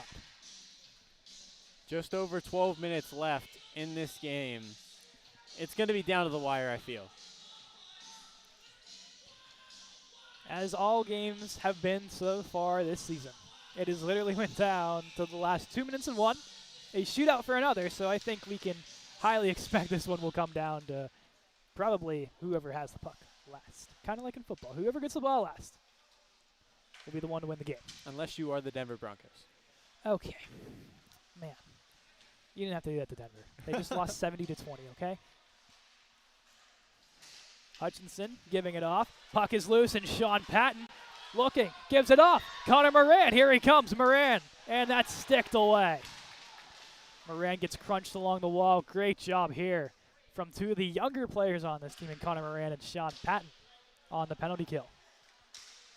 Patton really fighting to stay in this really deep offensive core lineup. Here's a shot from Hutchinson. Almost works its way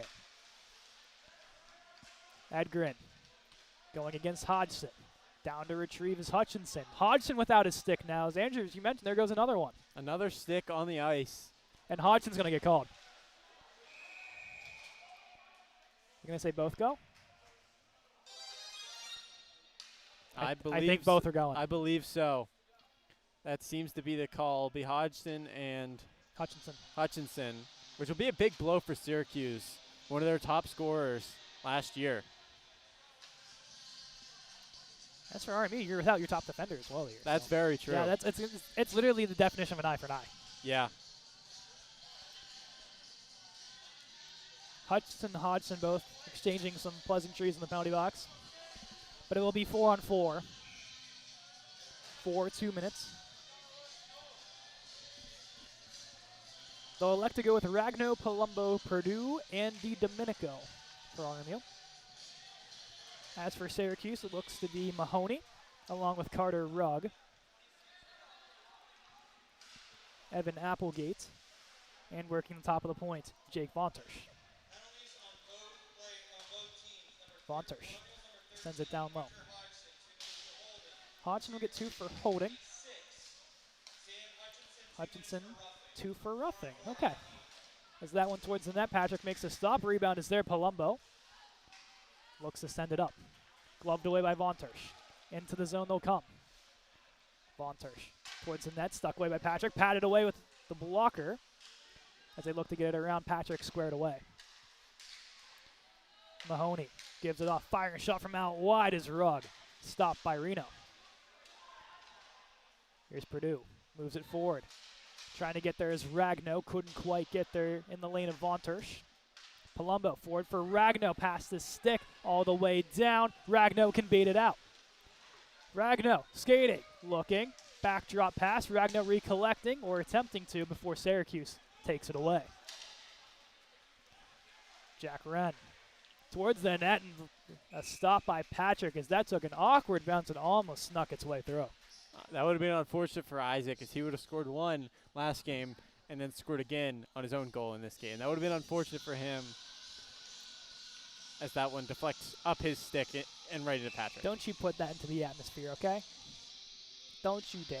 I just did. Here's Garrett Walker now on the draw, trying to win it forward. It does work its way out. No icing as Walker gets thrown to the ice. Coach Joseph not thrilled. With speed, it's Connor Chesner. Off the stick of Isaac, into the netting, out of play, 23 seconds to go on the penalty clock. 9:26 on the game clock. Almost could have ate my words again. Another deflection by Isaac on that one. That one goes out of the arena though, so no worry on my part. Thankfully, of course. Thankfully. 5-4 the score in favor of Robert Morris. Getting one early in this third period, followed by a quick response from Syracuse. Walker on the draw, can't win that one off the draw. The stick kind of failed there from Jake Brown. Here's Wren. Going up against Logis. Logis wins that battle. Over to his partner, Nathan Isaacs, who's going to pin it along the wall. Working out with it is Cook. Up high, too much of a pass there for Chesner. Michael Hurst applying pressure. Both men are set free, and we are back to 5-on-5 with 9 minutes to go in this one. Jack Wren from out wide, firing, shoulder save, rebound, trickling towards the net. Patrick makes the stop with Hutchinson crashing in. Another great save on Isaac from Patrick, as he just taps that one into the pad to make sure he can cover that one. 8:53 now on the game clock, as slowly the time starts to trickle away. But for Syracuse, they've been keeping the pressure on Robert Morris. For RMU, they got to lock it down here, especially the big thing, stay out of the box. That is a big key. Macker Costas on the draw, a little bit of a different setup for this third line unit. Finnegan bodies his man away. Reed attempts to clear, kept a live shot from out wide. Reed gets that one blocked and out of the zone. Chance coming in from Brock Alvers. He's going to pick it up now himself. Alvers gets the center line. Now the blue line, working his way in. Forehand, dangling. Knocked away by Hodgson with the stick. Draper, forward from Macrocostas. Looks to shovel his way in. Finnegan collecting defensively. Now Hodgson with coming pressure. Draper skies it off the boards all the way down. And that'll be no icing as he was back there. Syracuse's coach is not too thrilled about that one, Andrew. Not too thrilled, but it was called off almost immediately from the close side ref. I think from his angle he wasn't able to see. But close side ref called that one off immediately. Shot from Sean Patton from out wide, stopped by Finta. This unit here, this fourth line unit, has been getting a lot of playing time, something that we've not seen a lot from Coach Joseph in previous years, but you have a team this deep. And so, ever-changing lines constantly. These three guys on the ice have been really good chemistry-wise here tonight. They have been. Every line has looked good tonight. All the defensive pairings have looked great. They just got to take that next step. Here's Purdue defensively, attempting to move it forward. Syracuse still off. They have to retouch up on the offsides. And now Domenico. Forward for Moran off his stick and into the zone. It'll roll. Moran applying the pressure, moves his man into the wall. It's now a 50-50 puck picked up by Syracuse. With speed is Goldenberg, trying to get around Domenico.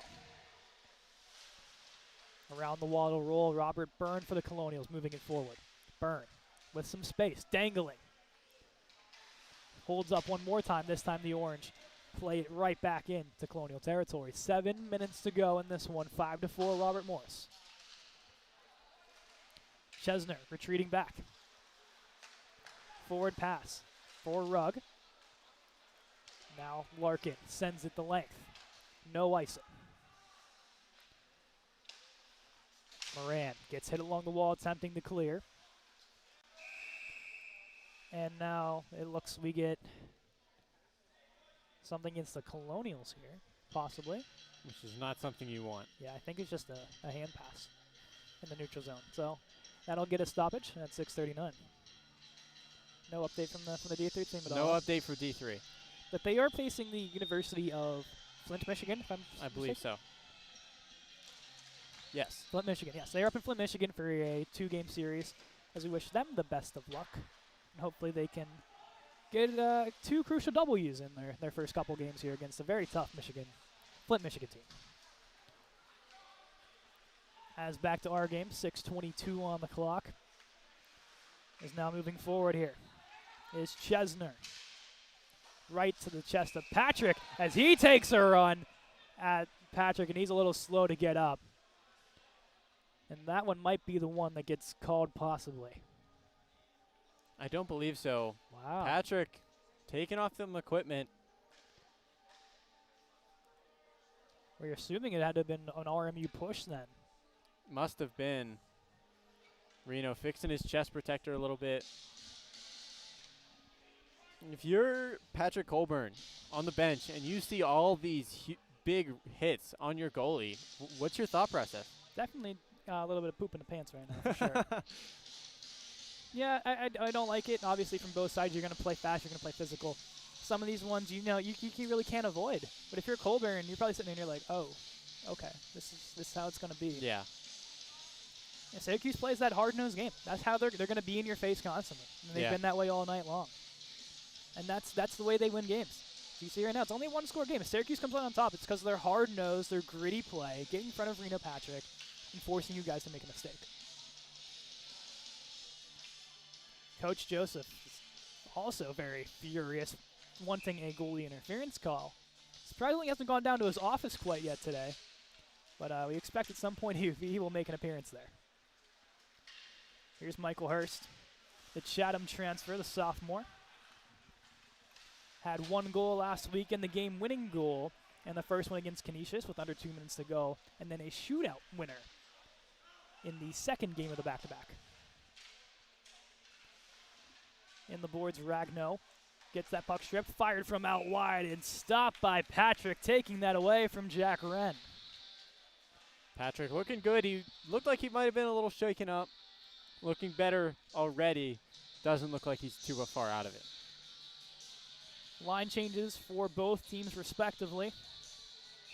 The second unit will hop on. Walker, Zerner, and Apud, Hodgson, and Finnegan defensively. A very young unit out on the ice.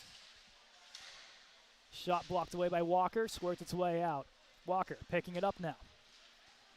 Along the left side with Steen. Gets the line, shovels it into the zone. Finta out of his crease to play it. Into the corner, the Orange look to move forward. Jake Alessia. As he collides with Hodgson, as both those two collide with the hip check. Apud sends it into the left corner. He will be the one to retrieve. Met there by Bahari, and he'll send it all the way out. Hodgson picking it up and retreating back to his own blue line. Finnegan goes forward, taken away. As back and forth as Apud gets crunched along the wall. Into the zone comes Zerner. Zerner by himself firing. Shoulder stop. Away by Finta. Finnegan chipping in from his defensive position, keeping it into the zone for RMU. Behind the net, Finnegan holding the brakes as RMU is changing. Finnegan up high for Apud. Couldn't get there. RMU continuing their change, as now does Syracuse. As Finnegan keeps it alive. Lucky bounce there. No icing. More time killed off the clock with that. Bahari moves it forward to Wren. Through center. Played in by Cook. Back to retrieve is DiDomenico. Sal holding it. Using something out of Syracuse's book where they're just going to just keep it there. Just hold and keep it as long as they could. 4 minutes on the clock. A one-score game between these two foes.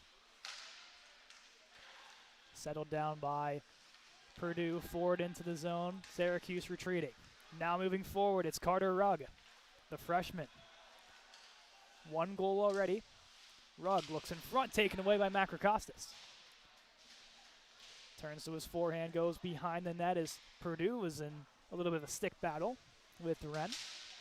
As Draper punishes his man in front of the Colonial bench, and now will hop off for a change. That shot hit off of, I believe, Purdue and wide of the net. Both teams fully standing on the bench as we get closer and closer to the end of this one. Shot from out wide, rebound is there, deflected into the corner. Ragno, forward, Palumbo, punishing hit. Puck still loose, Ragno gets it out. Gets the center line, dangling through, Ragno, and gets the puck stripped by Rugg. Palumbo goes for the hit, can't keep it on sides. He does say he does cross in offsides. RMU 3:04 to go in this one. 3 minutes left in Syracuse. They're starting to get, their time's not on their side anymore. They've got to score, and they've got to score fast. 3 minutes left. It's going to come down to these last 3 minutes. And they've got to tie this game and take the lead if they want any chance. Outside the offensive zone for RMU, Syracuse wins the draw. Chesner plays it over for Brown. Hutchinson on the chase. Hutchinson gets hit along the wall by Nathan Isaac, goes back to the point for Chesner. Hurst is there, looking to clear it out. Puck trickles, moving forward. Chance coming in, shoulder stop by Reno Patrick. Taking that away by Edgren. 2:45. They're going to change the offensive unit, make every shift count as the Walker unit heads on. I feel like we're going to see Coach Joseph go a little shorter bench after this shift here. You've got the second line out there. I wouldn't be surprised to see the first line break back out. Draw one by Cuse, turned over as Alejandro Apud pushing it forward and puts it into the corner. Apud trying to hold along the wall, gets shoveled away. And now the Orange move forward through center. It's Edgren. Out wide, firing a shot, trying to get through Patrick's pad, wide of the net. Walker gets that stripped away to the point. Fired one by Chesner, and that trickled high over the glove. Blocked away there by Logis. Apud trying to clear. Apud to the point, kept alive, shot from out wide, deflected, and it goes in! Off a bounce. I'm not sure how Edgren got a piece of that one, but it gets behind Patrick, and we are tied at 5. It almost looked like a hand, but I couldn't tell. Just flipping and flopping like a fish as that one goes out off of so many bodies in front. Unfortunate for Reno Patrick there. I am not sure how that puck had those type of eyes to go through, 7 players on the ice there? It had to be around there. Ridiculous stuff there. But Edgren gets the goal, his second of the game, to tie this up at 5. And now, we're in some familiar territory, aren't we, Andrew? Yes. A tie game in the last third period. It's been the same story the past 2 games. Yes. Third game in a row that we're going to have a 1-goal game in the final 2 minutes of this game. Well, speaking a little too soon, but 3 seconds, if you're scoring in 3 seconds, it's going to be lucky. It'll be Brown and Chesner. The assist on the back one there for Edgren. Reed wins it back to Hodgson, over to Finnegan now. Finnegan fans on the first attempt. Second attempt goes back to Hodgson. Under 2 minutes. Finnegan turning. Tried to go through center, goes off the skate of one of the Syracuse players and all the way down at a roll. Rugg looking to go forward with this puck, goes all the way back now. Von Tersch. Back to Rugg. Now working their way forward. Draper goes for the hit. Into the corner to roll. Finnegan gets taken down. Plays it behind the net. Hodgson gloves it. Clears for the moment. Now it's center. They'll just throw it right back in. Patrick holding for Finnegan. Taking their time is 1:05 to go. Tied at 5. Finnegan retreats back. Gives off to Hodgson. Hodgson forward for Ragno. Past his skate all the way down. Icing RMU. 55.3 to go. Last minute of this game. This is going to be intense down to the final whistle, and I'm sure, I have a gut feeling we're going to see some more hockey in this game. Don't you commentators jinx us right now, man? It's a little early, I know, but I'd love some extra hockey. Who doesn't? Who doesn't? 3 men lined up to the right on RMU's side. One by Ragno. Finnegan pinned against the wall. Ragno in to help. About 4 bodies in there. Palumbo comes out with it. Forward from Macrocostas. Now to Hodgson, a little out of his reach as he takes a tumble. Through stick it goes. Here's a chance. Firing glove stop by Patrick, and he's going to hold and cover as Finnegan explains some pleasantries with Alicia. We see Hurst jump back on the ice. Macrocostas coming off. I don't think this first line is going to come off for the rest of the game. You wonder if you see a timeout here from Syracuse. I'm surprised, but it doesn't look like we are. I would have took a timeout here if I was I would have as well. They elect to keep the train rolling. They have the momentum right now. Yes, so that's probably the reasoning. Here's Hurst. Gets around one. He's going to put on the burners. Hurst goes across. Palumbo firing one, and then he gets hit up high, and that's going to be a penalty, and Palumbo not okay. Very slow to get up. And now Chesner takes a whack at Ragno. Hit into the head of Palumbo. And RMU is going to head to the power play with 17.8 to go. Syracuse coach unhappy with that call. And I don't see what there is to be unhappy with. Yeah, Brown got him up high, coming across as Palumbo came towards the net after the shot was taken. And RMU, elbowing will be the call here. But I do agree, and I think Coach Joseph will use his timeout. I do believe so. No, he's not going to use the timeout because the coach wants an explanation. So he's going to use as much time as possible, yes, and then I believe we'll call a timeout after that. Possibly. Honestly, you don't have to use the timeout at this point. He got what he wanted across already. So you get to save the timeout, which I think you got another one in overtime anyway, if I'm corrected. I believe so, yeah. As more time has been put on the clock, I believe we had a little less time after and that. Now a timeout is called by Syracuse. By Syracuse, yes. They wanted a little bit more time to talk about their setup here, but for RMU's power play, we know how they're going to set this one up. It's going to be Draper in front of the net. Hodgson will be up high with Hurst and Palumbo and Ragno down low. So, RMU off the draw. You win it, what do you do? If you lose it, what do you do? If you lose it, you got to collapse on whoever got it. Or move 3 guys to the point to just cover all your bases when they're trying to clear it out. You win it, you just got to get as many bodies in front of the net. Get that those 2 shooters at the point and put the rest of the 3 in front of the net. Get as much traffic as possible, but leave enough room for the shot to get through, obviously. You don't just want to crowd the net so that it hits you. Right. You got to spread out a little bit. Maybe put one at the far corner. You're shooting from the close corner, and you leave someone far side for a little nice tap in. Like, who was that scored that one earlier today? From Syracuse's side? No, from RMU's side. From RMU's side, Palumbo. Palumbo, that's correct. And then if you're Syracuse, I think the ideal is probably tie up. Tie up and come. Tie up and clear. Yes. Because you can clear now. obviously you didn't want to clear before, but now I feel like Syracuse is definitely playing for overtime at this point. RMU wants to win this in the last 17 seconds. Syracuse wants to send this one to overtime, extra hockey. 17.8 seconds.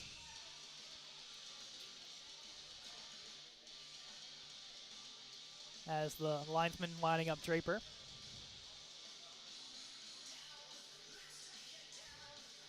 And now we'll get set.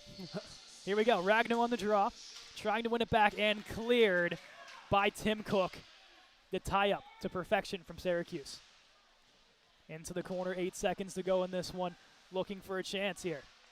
As both bodies on the ground, 3 seconds, 2 and 1. And we are heading for the second game in a row to a 4-on-4. 3-on-3, excuse me. 4-on-3. Well, 4-on-3. Sudden death. Overtime. This will be fun. Every game you've been on the call this year has gone to overtime, Andrew. That is correct. I know it's only been the second game, but still, here we are. Gives me good hope. Yes. It's always a fun game when it goes to overtime. So, Coach Joseph on the bench here. Obviously, one guy has to come up. What is your ideal 4? My ideal 4 is I think you go 3 forwards and 1 defenseman. I think you're throwing out Finnegan out there. You're throwing Finnegan? I think so. Okay. I think you're throwing Finnegan out there, and I think you just put the first line out. Ragno, Hurst, and Palumbo. I agree, only I see Hodgson over Finnegan to start. I could see that as well. I could also see them putting... It's going to be Draper, I think. I was about to say, putting out Draper so you can stand in front of that net for that instead of Ragno would be my prediction. But this team is so deep that there's not really a 4 you can go to. It's really mix and match whatever way you draw it up. And they're going with 4 forwards. 4 forwards. It'll be Draper. Because he can play defense. Exactly. Because he was a forward who became a defenseman who became a forward. That's his exact quote. He told us. Yeah. He said, you guys got to say that correctly. Forward, defense, forward. Not defense, forward. And we're like, okay, we got you.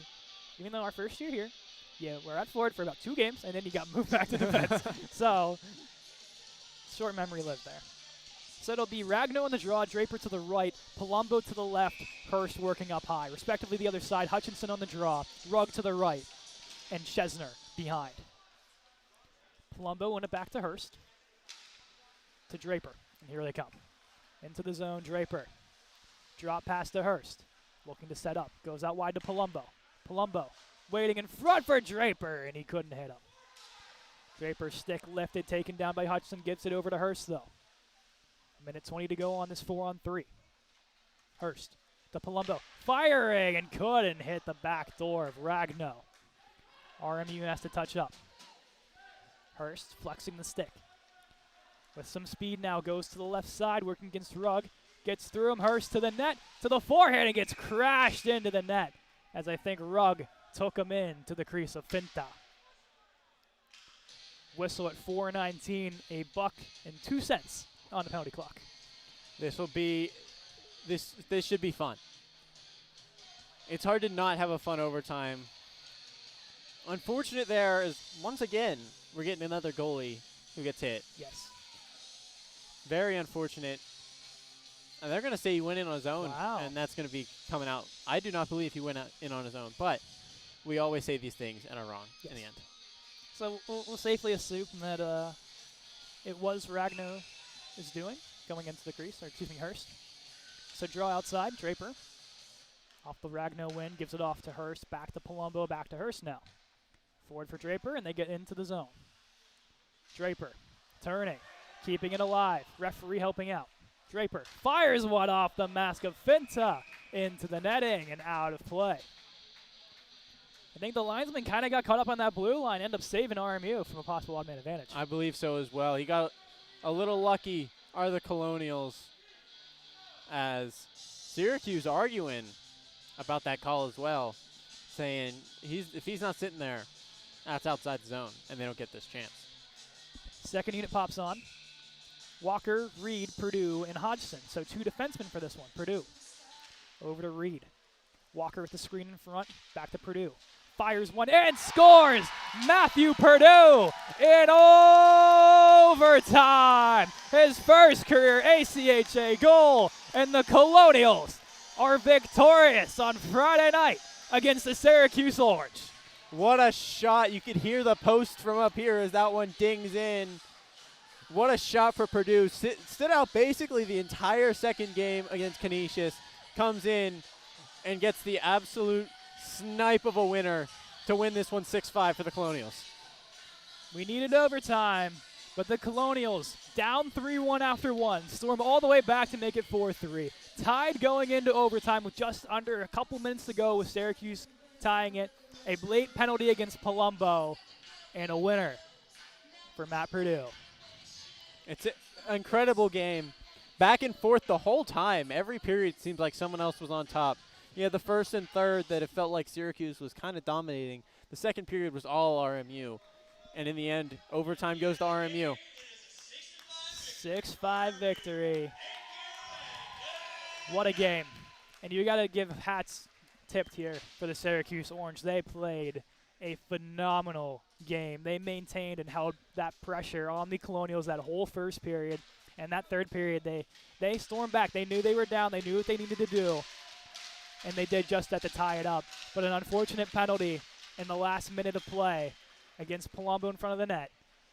And it just wasn't enough to take down the Colonials. It was not enough. Colonials will fight this one out. It seems we've said that for all three games where it's just been so nail-biting close. And you got to say, the opponents that they have are some of the best. Yes, they've had close games against great teams. It should be a good season. Tomorrow, back at it again. Same team, different time, same place. 3:30 start. Andrew will not be on the call. It'll be Cole Brennan alongside me. But as we do every game, your 3 stars of the game. This one, it was tough for me. But I thought about this throughout most of the game because I knew you were going to ask me this. Every game. I thought about it ahead of Every time. I'm going to go 3. I'm going to go Alejandro. Okay. With the beautiful goal on the power play to open the scoring for the Colonials. With my second star, I'm going to go with Gio. 2 goals on the game, 2 crucial goals. And number 1, it's Matt Purdue with the overtime winner. An absolute snipe, top corner off the post and in. For mine, I'm going to start with a Syracuse player who really stood out to me, and that is Brett Edgren. He had 2 goals tonight in his first ever game. Of course, 2 penalties, but that pretty counters it, you know. But for Edgren, he looked really strong. He's up on the third line, but I mean, honestly, you can probably move him up in anywhere and probably make it work. He looked great tonight. He did. For the second star, I'm going to give it to Garrett Walker. 2 primary assists tonight. He looked really good. He had that great shot in front that was deflected. And, of course, the give and go with Alejandro getting the screen on net. Garrett Walker, phenomenal night. My first star, he might be number 19 on your score sheet, but he's number 1 in our hearts. David Zerner, first career goal, an absolute Swiss Army knife weapon. Plays defense, plays forward, plays penalty kill, plays power play. He's crazy. I mean, you look at him on the ice, he's 6'3", possibly 6'5" on skates. That kid is freak of nature, and for Coach Joseph, he loves those type of players. Yes, he does. But we're looking at the goalies. AJ Finton and Rena Patrick both had their rough moments, both had some really good moments, and the goaltending duel till the end. And we see tomorrow, most likely be Patrick Colburn against Chris Spano. So these goalies, you know, they're seeing a lot of shots. There's a lot of pressure in front. There's a lot of bodies in front. But in the end, both goalies, solid nights. Yes, I believe so. Everyone on the ice looked great tonight. There was not one person that I'm like, they could have picked it up a little bit. Everyone looked good at their own moments, including both goalies tonight. A lot of career first on the board for both teams respectively. But in the end, the Colonials on top. They improve to 3-0. Syracuse falls to 0-1 in overtime, 6-5. From our whole crew here, Andrew Keel, I'm Caden McCrory. We'll see you back here tomorrow on the YouTube channel, 3:30 start time between Syracuse